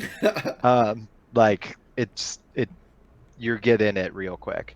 But definitely for like a tournament, I could totally see that helping, just like getting in the right mindset. And I do think that you have to like taper your fighting beforehand. I wouldn't. Makes sense. You want to peak at your trial. Mhm. Like you don't want to be burnt out at your trial. You want to hit the right amount. So if you haven't like fought a bunch for the week before and then you have a day of fighting before your trial, that's probably great because you're probably like getting everything back into it. You're getting your mind muscle connection, everything. If you've been doing 4 practices a week and then you also fight 2 full days of fighting and do night fighting both nights, and then you try to do your trial Saturday morning, you are probably gonna hurt yourself. Yeah, that's probably true. Speaking of fighting, let's discuss fighting training while fighting. Coat, let's start with you. So there's a couple different ways that I've done this stuff and I've seen it done. The first of which is just like doing 2v1s, right? Go to practice and just spam a ton of 2v1s. That's a really good way of training yourself to be at a disadvantage, and that translates very well into trials because a lot of trials involve 2v1s or whatever, right? And if you can beat 2 people, you probably beat 1, right? I love it. In addition to that, just like fighting differently, right? Like coming up with some kind of game within your own head and being like, oh, I'm not super great at fighting up close, so this practice we're getting in it, we're getting real close, right? Coming up with different things to kind of stay engaged and work on different skill sets. And in addition to that, like if you know what your trial is going to be and you can kind of see like what some of the obstacles you're going to face are, maybe do that, right? Like if I'm doing a trial with like a poison blade, like maybe I should go to practice and be like, all right, anytime anybody touches me with anything, I die, right? Or like pretend like they have like unbreakable armor or whatever, right? Train to use the different rule set that the trial is going to be under. Is a good idea. Okay. Abu, what do you want to add to that? How do you train your fighting prior to a trial? Yeah, I mean, I think by and large it's very similar to just how you train to fight. Part of it is very active training, thinking about what you're doing wrong, what you're doing right, exploring new methodologies, seeking out new fights, and reviewing video. Those are going to be like your biggest pieces. I think it's really valuable to have 1 or 2 people that are like your training buddy, especially if they can play double duty kind of as your coach. Someone who is about your skill level, maybe a little higher, who you can spend a lot of time fighting with. It's really, really valuable. That's a very lucky thing to have. I know a lot of us live somewhere where we have a buddy to fight with. But even if you can get those in even once every month or once every 2 months, a fighting session where it's you and 1 other person, you and 2 other people going through that for 3-4 hours straight, just with some water breaks in between. That really is a lot of time to focus on grinding through the mentality you're going to be in while fighting a longer trial, which is that kind of tired state, as well as having that sort of that buddy who's also the coach role. there's someone who is seeing what you're doing wrong, exploiting it repeatedly, and helping you to get better. So I think that's important. Other than that, to what Coach said, if you have a more specific trial that's like you have to complete this action, I think it's really valuable to do that trial and film it. It's been talked a lot about on this show. When you fight, bring a tripod, keep it in your stick bag, and set it up. I've been one of the guys at our local practice is in Ebonlight, Goswin. He's got a trial that's going to be like using a spear versus a pole and a sword and board, which to me sounds crazy. I don't know. That's not a fun trial for me, but sounds really hard. That's what we've been running. We've just been, we'll break down it the trial piece by piece. There'll be a step where it's I get my sword and board and he gets his spear, and I just charge at him and hit him. And most fights are going to be that. But the 1 or 2 each day where he figures out how to land that pocket stab, that's what the takeaway is, and you build off that the next week, right? Okay. So, Horus, let's build. How do you think you should? How did you train, or how do you think you should train your fighting for an upcoming trial? I think so. I have stuff, but I think you guys hit so many important points already. So one, train at a disadvantage, especially if you have to do something harder. Maybe you don't have super good fighters at your practice, but you're going to fight super good fighters in your trial. Fighting 2 people at once, great training. It's going to make you think about multiple angles. It's going to make you do things that are very safe to win. Awesome. Training in different ways, giving yourself different challenges to do different things is always very good. If you want to, this is just, again, all stuff that works in general to learn how to fight better. But say you have one strategy that works really well, but you're going to do a trial and it's not probably going to carry you through the whole thing. Somebody's going to figure it out. So you need to learn another one. Like, don't train yourself not to use that one for a whole day. Do something else. I fought so much single sword. My trial was to fight single sword, but I fought so much single sword on the field all the time. It's very eye-opening. You fight very differently. You learn a lot of stuff. Having a friend is very helpful for having a battle buddy, because you can also train outside of practice. I fought 4 times a week when I was training for my trial. I could not have done it without Sir Ark. He submitted himself to my suggestion is drill. He submitted himself to drilling with me twice a week. We did block strike both times, and then we did a lot of attack block attack, and block attack block, which is one person is the attack block person and the other person is the block attack block person, and you switch off. And so when you're attack block attack, you can move as much as you want. You step in, you attack, you have to then block. Doesn't matter how long it takes them to swing, and then you have to attack them again. And so you're training yourself to, do something to attack and then hit something afterwards. Did you use Tato's app for that? I did not. I had just some random timer thing. Okay. I also have an iPhone, so I think Tato's app was out, but I didn't. I couldn't use it at the time. But yeah, use something like Tato's app if it still exists. That's awesome. Do drills. Do I have it? Do even if you're not drilling, spar with as many people as you can. Spar with people who are better than you. If you spar somebody who's like really, really good, and even though you're not winning a ton of fights, you're winning like 30% of them, and then you have to go fight a bunch of people in your trial that are not as good as that person, it will feel so much easier if you're more used to fighting that first person. So that helps so much. But really, fighting a lot helps. Being very intentional with your fighting, learning what you want to do, and then train for what you're doing. If you are doing a trial where you have to match styles with them and you don't know how to spear fight, there are spearmen who are going to wreck you. Like, you have to be competent in that kind of thing. So, if you're gonna go do a single sword trial and you have they all have poison blades. So if they touch you, you die. You better be training a lot of single sword. Like, an ungodly amount of single sword, probably for a year beforehand. Like you should fight single sword mostly. So yeah, that would be my big advice is like train the things that you want to train with a disadvantage at them, especially versus people that maybe aren't quite as good as you. Especially if you're like, you're a good fighter or you're training and you're trying to do a really hard trial, it's not going to be great if you're just beating up the same guy over and over that you can already beat. Challenge yourself. Do something that is hard. Make it hard for yourself.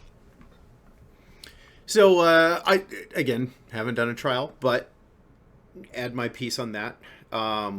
I subscribe to, and since we've mentioned Tato like twice now, I think we should mention that Tato has a stream on Wednesday, I believe at 8 p.m. I don't know what time zone that is, but Eastern. Eastern. I found out yesterday because I was like, I'm going to show up, and then I got there an hour late. I was going to join and got distracted and because I was working out, and then I forgot about it. But I'm joining next Wednesday. Everybody, just wanted to promote Tato's stream. You should check it out on Wednesday. So I believe this is a Tatoism, I think, that if you practice once a week, your skill goes downhill. If you practice twice a week, your skill maintains. And if you practice 3 or more times a week, your skill ascends.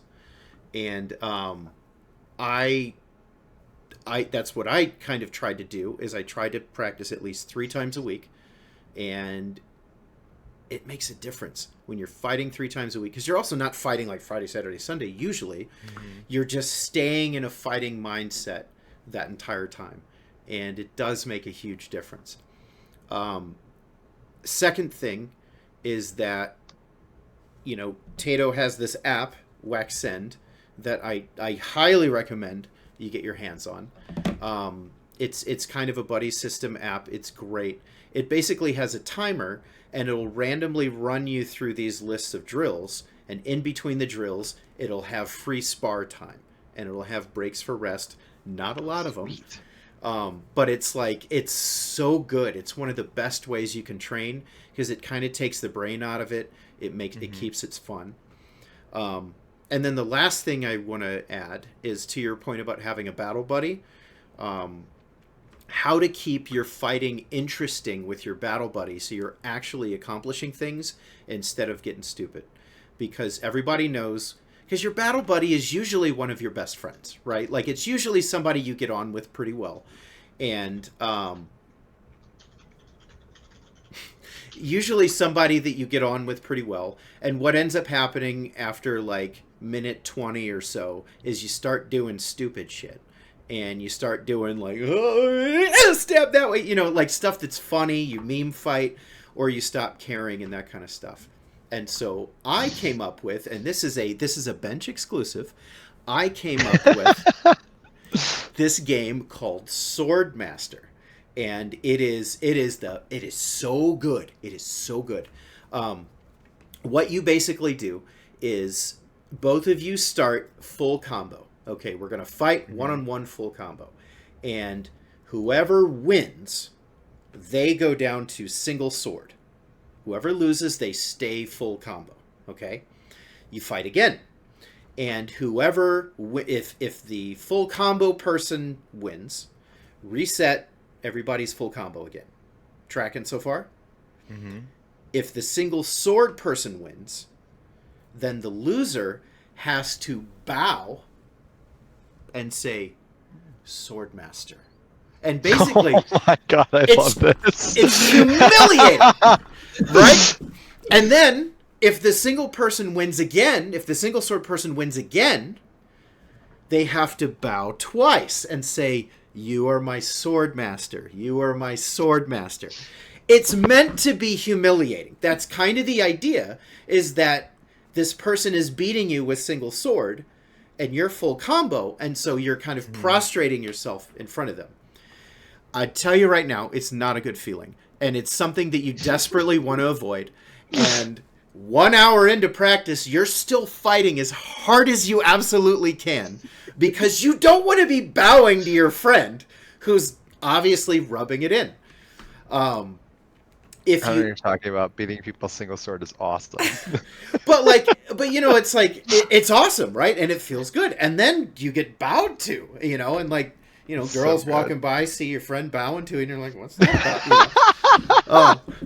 So like, so if you simo, then both parties are single sword, Mhm. and then whoever loses that, nobody gets bowed to in that situation, but whoever loses that then goes full combo. Okay. So the Interesting. That's interesting. Well, the like reason that. for that is because it trains all aspects, right? You're Mm. training combo on combo. So if we're sword and board and you're sword and board, we're training that.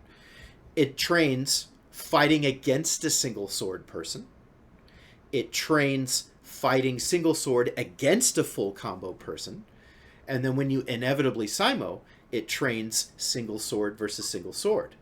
Mhm. So it's training all these aspects, and then you can start throwing in if somebody has like a certain, you know, somebody has a swordmaster run. So if they get swordmastered, then next time they have to switch combos or something. You can work that in too, so that you're just getting a full range of training, and you're also like, can't tell if training or thinly veiled fetish. That's fair, but Both. but it really does work because, and so this was modified from the original idea, which was whoever loses has to do burpees. And what we found in that situation, yes, They well, just keep losing. yes, because you're gassed. You're like, well, I don't want to do any burpees, but I'm fucking hosed because I've lost Yeah. 3 times in a row. What this does is it gives the advantage to the person who lost, but you're getting, you know, you're having to bow, so you don't want that advantage. And you know, you're not gonna be like, I need a break, so I'm gonna lose a few. No, I ain't bowing to my friend. Fuck that. And the second thing that it does is that if there's a skill difference, then it evens the playing field a little bit because the person who's better is fighting single sword most of the time, and the person who's not as good is then got their combo most of the time. It's a great drill. It really, I have a great time with it. I haven't done it in quite some time, but it kind of was a little popular in the St. Louis area for a minute. But bench exclusive, you heard it here. No, I love that. P1 and I do at the end of every sparring session, we have a protracted land war. We do a 1st to 5, and whoever wins the 1st to 5 is king of that location. So, like our hometown parks are very important, and I think P1 holds all of them right now. But I've got, I have plenty of Chinese buffet parking lots. Hell yeah. But the second you say 1st to 5, 1st to 10, you lock in. Like, there's no Yeah. goofy fighting in that situation. But I like yours. I like that mismatch. Go ahead. One of the ways that I went about doing stuff was doing, like, I kind of had like 2 coach battle buddy type things going on. One of them was Darvax and one of them was Himmel. And Himmel's like way far away from me. So, anytime that I actually got to,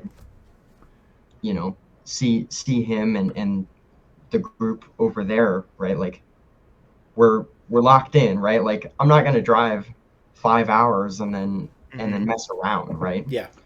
And in addition to that, like I filmed a ton of 1st to 10s, and that was like one of the things, right? Like you say 1st to 10, everybody's locked in. Mm-hmm. And then, even more so when like we did video review every Friday of all the fights that I would do. And it was like every week doing video review. So that's another great way to train up on what you're, lacking or need to improve on. Absolutely. Highly agree. And I think at some point, because we talked about this, we're going to do a video review show where we talk about how to do a video review and all that. And I've got you penciled in for that. Don't have a date for it yet. We'll get there. But that's on the agenda. We're going to do a video review show. Speaking, go ahead. With that, in the other episode, P1 mentioned a journal, and that's super helpful. I completely agree with that, especially if you're doing video reviews, so you can write stuff down and go back to it, and pre-generate like strategies for different trials that you've got. So like if you know, hey, I'm gonna do, you know, X trial, right? You can be like, well, has anybody else done it? Can I look at that? What worked for them? What can I think about ahead of time so that when I get there, I'm not just like, figure it out now or don't figure it out. No, that makes sense. Come in with a plan. Yeah. Let's talk about mental training. Who wants to take this one first? I think video review is such a good segue into this because I I agree. think that's like really the best thing that you can do for your mental fight training. Like you're not gonna train mindset for fighting, and also in your trial, I don't see how you're not gonna be in the right mindset. Like do the stuff that you're supposed to do, prepare for it. You know, you're an adult. Go do your adult thing. Don't show up to your trial wasted. Like, come on. Take it seriously. I don't think anybody's going to struggle with that, but watching yourself fighting is so helpful. You watch other people fight all the time, and even if you don't know, you can't exactly express what they're doing, when people do stuff, and you're like, that's wrong, or I can beat them because they do that. That's a mistake. I know what they're going to do when they do this thing. And then you watch yourself and you're like, oh my God, I do all this stuff too. Like, you can see it, and if you see it, then you can change it, and then you can see yourself changing your fighting over time. So really, really helpful. Watch yourself fight. If you can't see it happening because it's happening too fast, slow it down, watch it in slow-mo. Could not recommend that enough. My favorite thing to do when fighting or watching video is put it all the way in slow-mo and write down everything that happens in the whole fight.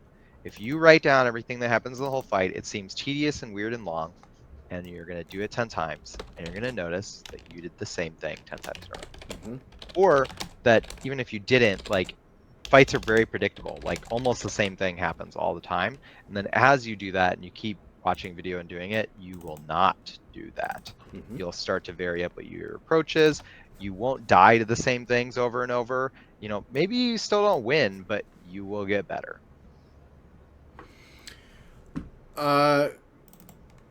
Abu, you want to take a swing?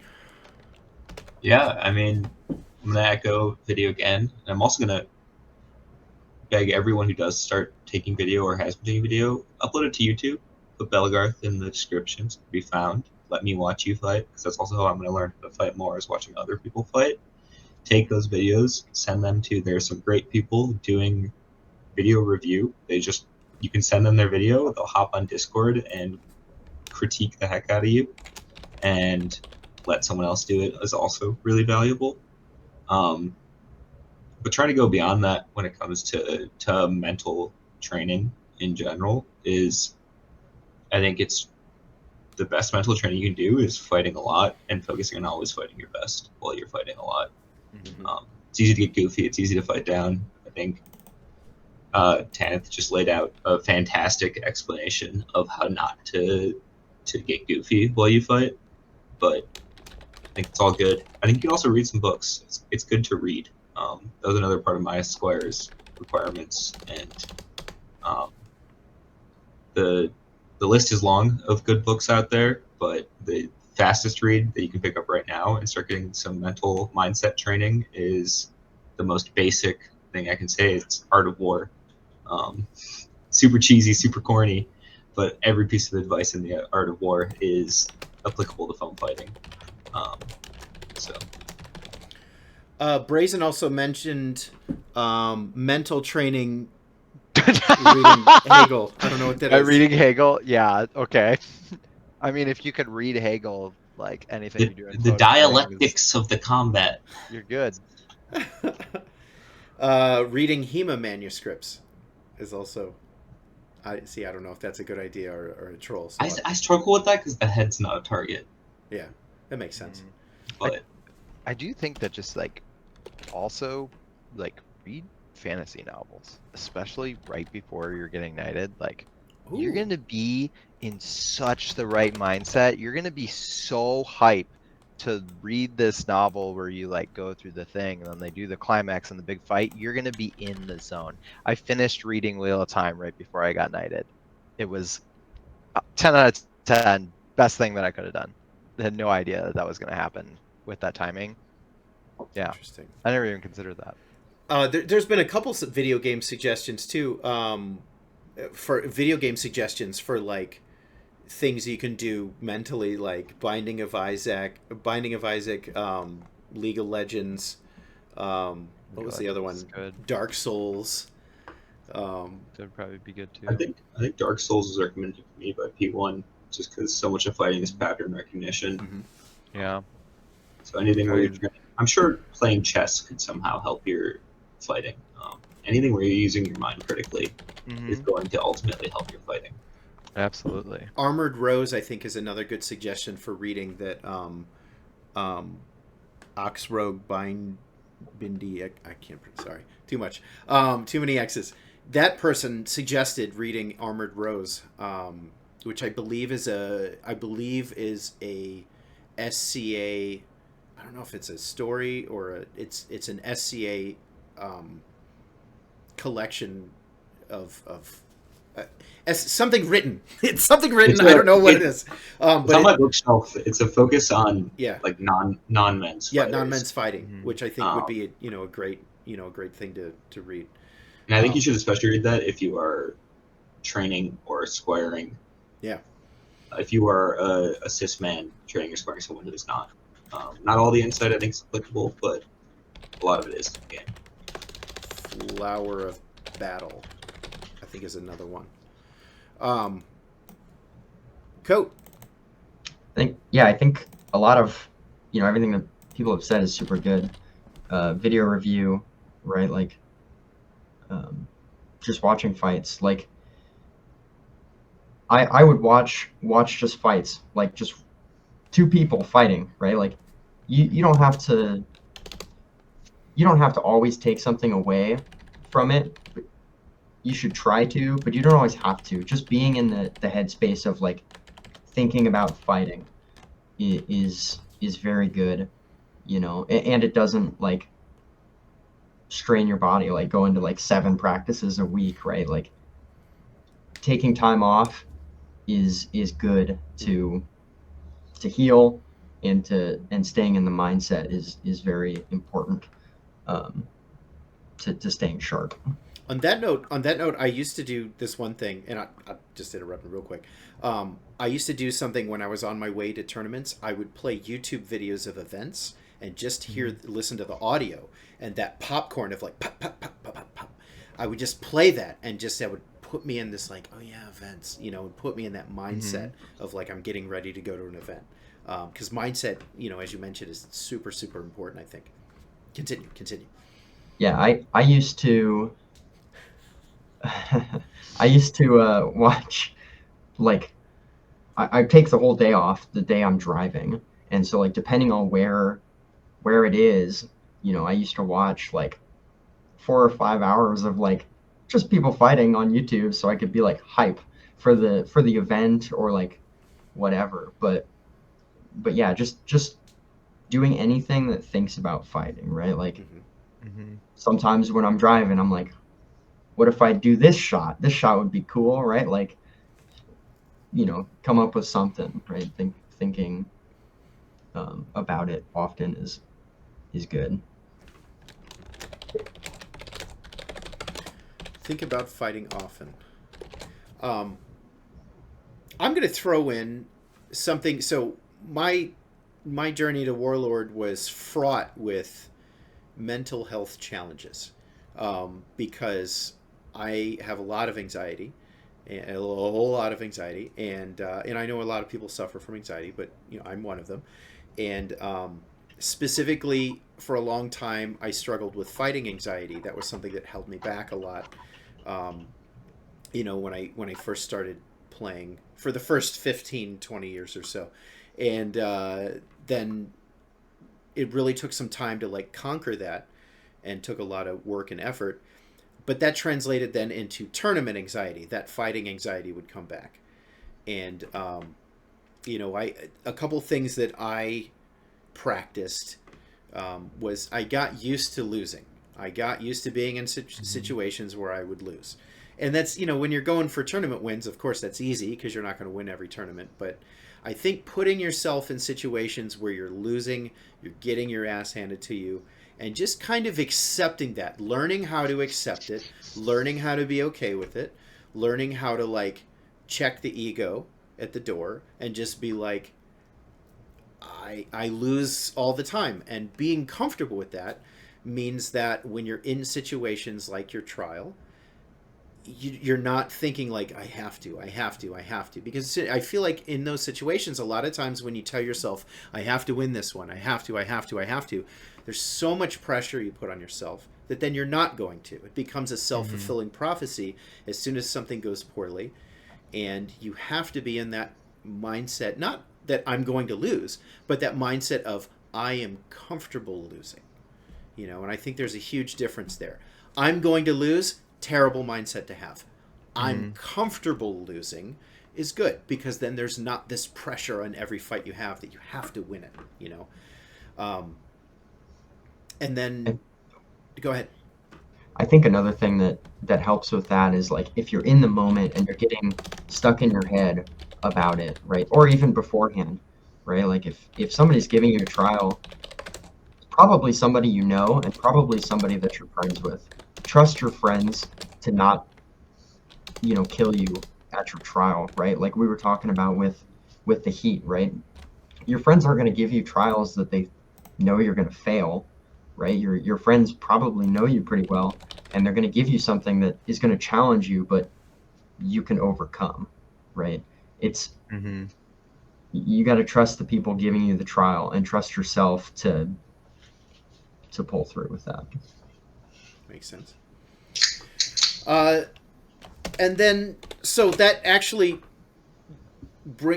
is a great segue for my next point, because you talked about people like if you get stuck in your head or something like that,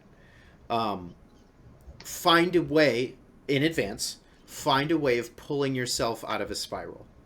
And it could be something as simple as like refocusing, sitting and meditating, going to the bathroom and screaming for a second, or something like centering where you're, I hit my leg with my sword. I hit my leg with my sword and, adjust my gloves. I have these ways that I center myself. And then there's this Amtgard guy. Oh my God, I'm blanking on his name right now. He's a rogue out of Texas. And I should know his name because that's the point I was going to make. He screams it every time he wins. God, what is his name? We're going to say Darvax. It's not Darvax, but we've been talking about Darvax the whole scream. It's not Yehuda, right? Say again? Okay, now I got to tell the story because this doesn't make any sense.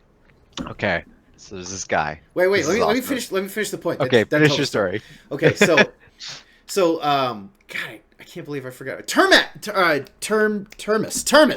is his name. Got it. So there's this guy Termus, and every time he wins a fight, he goes, Termus! Real loud. Every tournament, he wins a fight and he screams, Termus! And everybody is always like, man, this guy's got bloated ego or whatever. And, just thinking he's always got to scream his name. So one day I asked him, I said, why do you do that? And he says, because I have a lot of anxiety when I fight. And that's my way of releasing all of that stored energy, all of that anxiousness, all of that all of that nervous energy. When you scream your name real loud in victory, it goes away and you're good. And you're like, oh, okay. And then you're ready for the next fight. So that's, finding a way to disarm yourself, to manage your mental health during your trial, I think is an important aspect, or strategy. Horus, tell your story. Yeah. Okay. Now I'm thinking about this in a different light. This is so interesting.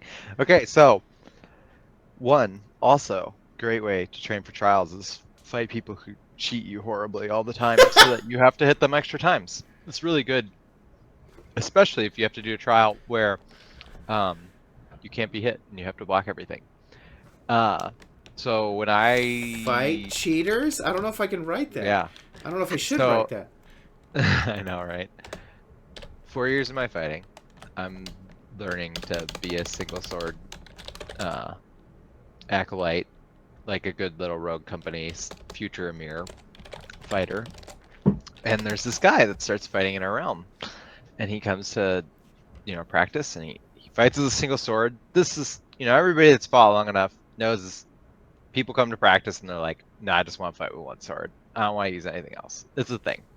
Usually don't last that long. But Yehuda, who, by the way, we were like, you have to have a fighting name, or you should come up with a fighting name. He's like, it's Yehuda. And I was like, okay.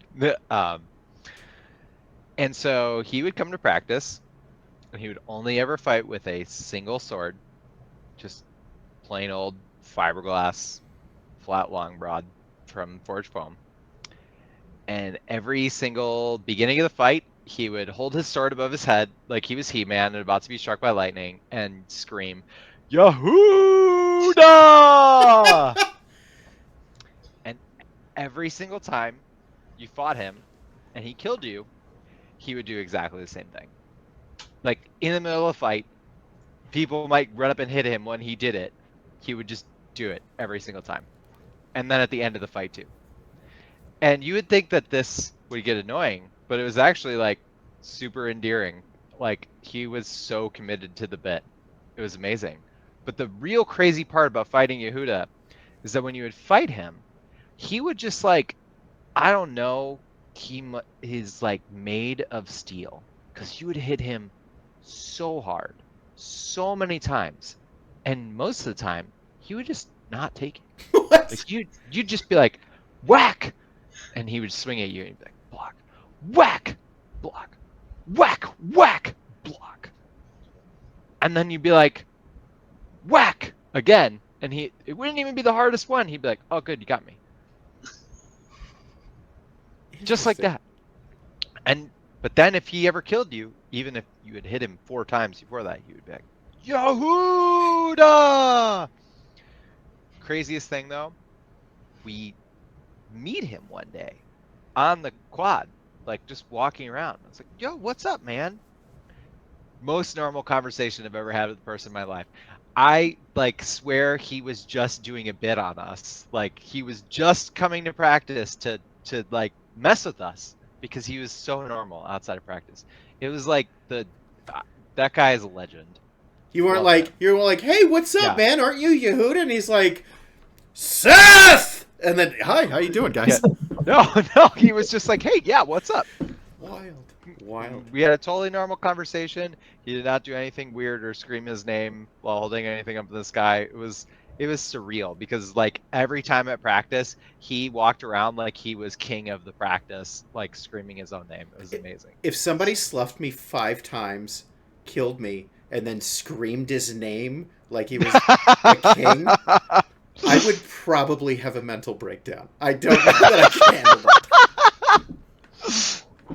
That's funny. Yeah, it was so good. But I feel like we need to have a battle at some event, a Yehuda battle, where if you kill somebody, you have to raise your weapon above your head and scream your name, and you are open season in that during that time. No, I don't like this anymore. So, like, if you're backstabbing and running your line, you're like, Tanit! Like, Oh my god, that's a trial right there. oh my god, the Yehuda trial.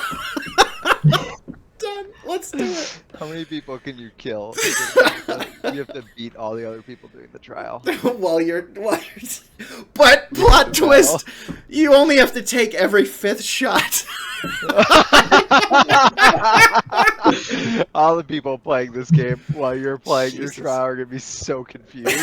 You're like, you're the one taking the trial. Why are you not taking it? I don't understand. Oh god. Amazing. Last item. We're running so out of time, but that's okay. This has been a great show. General preparation advice. Let's go back to the OG order. Coach, starting with you. So I think one thing that I heard is that, like, cunning will win any trial. If you can outthink your opponents, or maybe even the trial itself, right? Find a loophole, figure it out. You can win, right? Sorry, okay, we all just started laughing. We have I to say it the out loud. seriousness. I was laughing at Whoosh saying the long name people are in shambles. That's That's why. okay. Sorry, continue. Sorry. I think also, like, Horse mentioned something about it, but like, if you can train a different style, right, that's super helpful, especially if the people who are like running the trial don't know about it, right? If I just sword and board for like 95% of the time and then walk up to my trial and like with Florentine, and people just don't know that you can do that, you can have a pretty good edge up on doing that. I also went out and got new like gloves and knee pads before my trial, because I'm like, I'm going to be fighting way harder than on the field, right? And I would like to keep my body intact. So that's important. And also just equipment, like, make sure you have enough stuff. Yeah. Okay, so I didn't do my best recording this. So we got number 1 is very like have some hidden surprises, right? With fighting style. Yeah. I don't even know if I didn't spell surprises right. Surprises. 2, refresh your equipment, your safety equipment. I think that includes things like shoes and stuff. It's almost like a mise en place like element to this. Like have your good underwear on. Have your wear your favorite garb, or excuse me. Have your or your most breathable or most flowing garb. Have good shoes on. Refresh your safety equipment. Not the week before, maybe like I would say like a week or 2 before, so you're used to it. Unless you use the same stuff, but but yeah, there's like get your things in place, get everything just perfect, so it's one less thing you have to worry about. Abu, what's your thoughts? What's some general advice that's not covered in any of those? Yeah, Coat said this at the end. Fix your gear, fix your damn gear. Put those tips back on your swords. Put your handle back in your shield.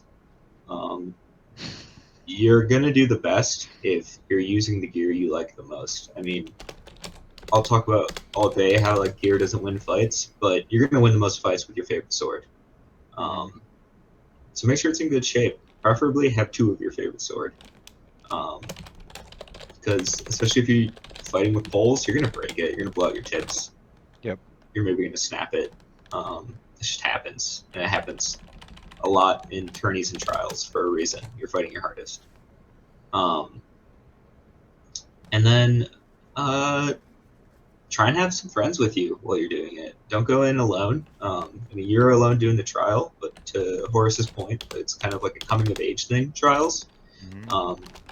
It's your graduation. You're defending your dissertation as a fighter at your trial.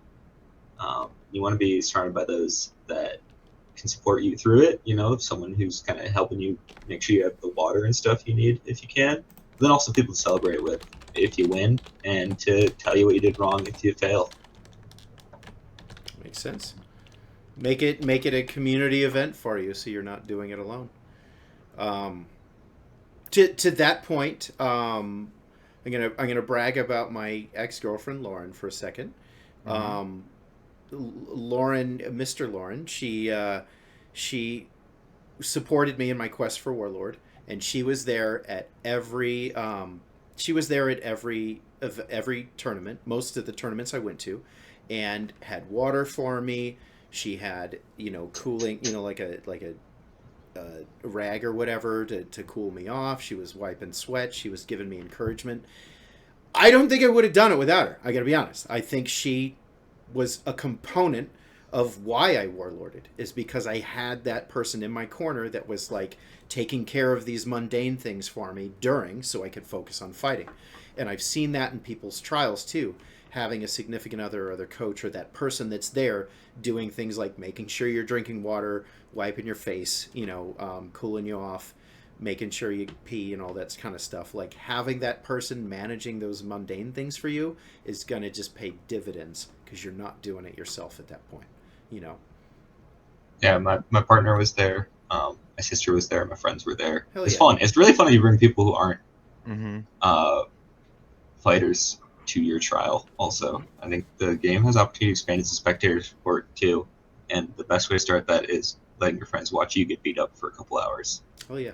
So My mother would cry. If she watched it, she'd be like, "God, stop hitting my baby!" the entire time. It would be a thing. Yeah, Ghost was there throughout like the whole thing, and like she did 90% of the video recording. Like she didn't get to fight much because she was recording me, helping me out. And for like, I could fight at an event and not even have to worry. Well, sometimes I would, but like not have to worry about like the drive home as much, Yeah, because I know that she's got half of it, right? that's huge too. Yeah. Yeah. That was something my partner did for me, was drive me to and from the tournament so I could just focus and not have that driving fatigue in between them, Mm-hmm. Pippin says watching Roland's mom watch him get headbutted twice at his knighting was golden. That'd be rough. That's fair. Horus, what's some general advice outside of those categories? I don't care how you live your life normally outside of Belgarth or whatever, but be prepared for your trial. Like, do all the stuff we talked about, all your gear, all your weapons and stuff. Show up, ready to do it. Don't be worried about all the other stuff. It's funny, you said your mom wouldn't watch you do it. My parents both wanted to show up. They were divorced at the time already. Oh. They both showed up and watched my whole trial. It was like 6 hours of me fighting single sword poison blade versus Knights of Numenor with heaters and long swords, just trying to fucking pummel me into the ground. And I actually forgot. I said we don't do team trials, and Elias reminded me that actually all of the people in my belt line do a team trial where you have to fight 3v3 at the end. And that was grueling too. So yeah, just make it so all you have to do is show up and fight, because that's what it's about. And at the end of the day, your trial isn't the real trial. Like, it is, you do the thing, you do the transformation, you come out the other side, you get whatever honorific for doing the trial. But all of the work is done along the way. It's the preparation, it's about the amount of time and effort that you put into it ahead of time. So do that and just show up and fight your heart out. It's so worth it. The only other thing that I would say is make sure that your trial is tailored to you. If it's something that this is what everybody does and it's going to be too easy because that's what your nightline is, then it's whatever, that's your nightline. But if it can be tailored to you, make it going to be challenging, and then show up and do it, because it'll feel so much better if you don't breeze through it and like wipe the floor with everyone. It'll feel so much better if you have to fight for it. So be ready, fight for it, get it done, have a good time. Oh yeah. Because it's so much fun. Every single time I watch anyone do a trial, the whole time I was fighting Coat during his trial, I was like, I want to be doing this trial. I want to do this. It looks so hard. I want to do it right now. Like, can we just redo it? Everybody stay here, Coat. You get the poison blade. I'm going to fight at all of you. Like, yeah, it's so much fun. Nice. We're not going to do promos again. We're going to do promos next week, I think. So we get to show them the promos, the Ockfest promos. we're gonna do those next week, I think, because we're doing an event we're doing a show next week on Thursday. We're gonna try to do some live on the scene, on scene reporting with our Goblin reporter. But as we found at the last event, are you going to be there? Oh, you're going to be there. Okay, we're going to be doing some live Horus on the scene. So maybe we'll watch promos eventually. We'll get there. Maybe we'll have to do just a separate watching promos thing, because we ran long today. But we're going to get to them. So next week, Horus on the scene, and I'll be running things from my computer. I want to thank our guests, Mekoot, Sir Abu. You guys have been absolutely phenomenal. Really appreciate you being here. This has been a fantastic. Well, I'm supposed to be. No. Wait. Nope, that's not right. I'm waiting. Before we leave, Yeah. how many hats did you wear, Abu? I had 3, but this one kind of goes cowboy mode or classic stick job. Oh, hell yeah. I just kept seeing you change them out, and I was like, how many hats do you have? I love this. Hell yeah. I only have 2 here, and I should have worn both of them. So, thank you guys for attending the stream. A quick reminder. So we're gonna lose them real quick. Quick reminder that Goblin Storytime is on Tuesdays. Please check. I think they're not doing it this Tuesday. So check out the bench on Tuesdays to watch Goblin Storytime with Cord. And otherwise, this has been Warlord Tanith and Sir Horus. Thank you for joining the bench. Any last words, Horus? Do a trial. Do a trial. So much fun. I kind of want to do a trial now. I think you talked me into it. You should do a trial. I think I will. I'll design your trial. Oh fuck! It's gonna be a Geddon. I will. If I do a trial at Geddon, I will literally die. Yeah, well, we're not gonna make you do a 6-hour endurance trial again. A 10-minute trial, I'll die at Geddon. I cannot do heat. I cannot. It's so bad. Unless I do like another time. What if I do? I could do it at Winter War. There you go. Or I do it at do night. a wolf pack or something. What if I do a ditch trial? Because I love ditching. That was. I didn't say that. This is like so far into the episode, but if you are gonna do a trial at a hot event, you should just do it at night. Yeah. Especially now, if you're at Billy Creek and there's night fighting, I'm sure that one of the nights people like help you do that next to the ditch field or something. All right, we're gonna figure this out because I want to do a trial now. Especially since I've been stretching every morning and feeling great. I'm like, I could do a trial. So good. It's so good. Thank you guys. Thank you for joining the bench. We will catch you next time.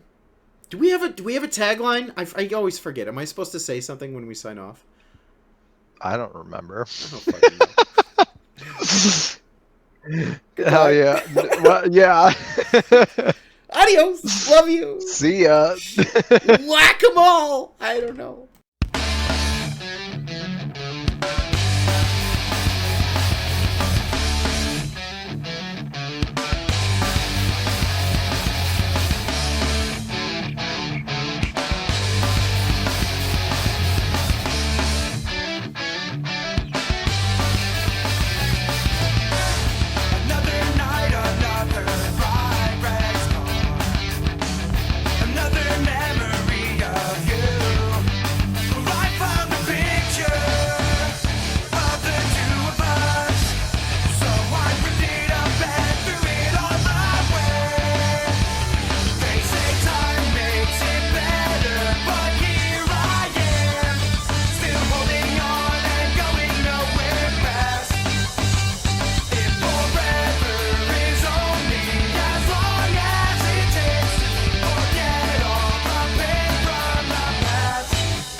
That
They say time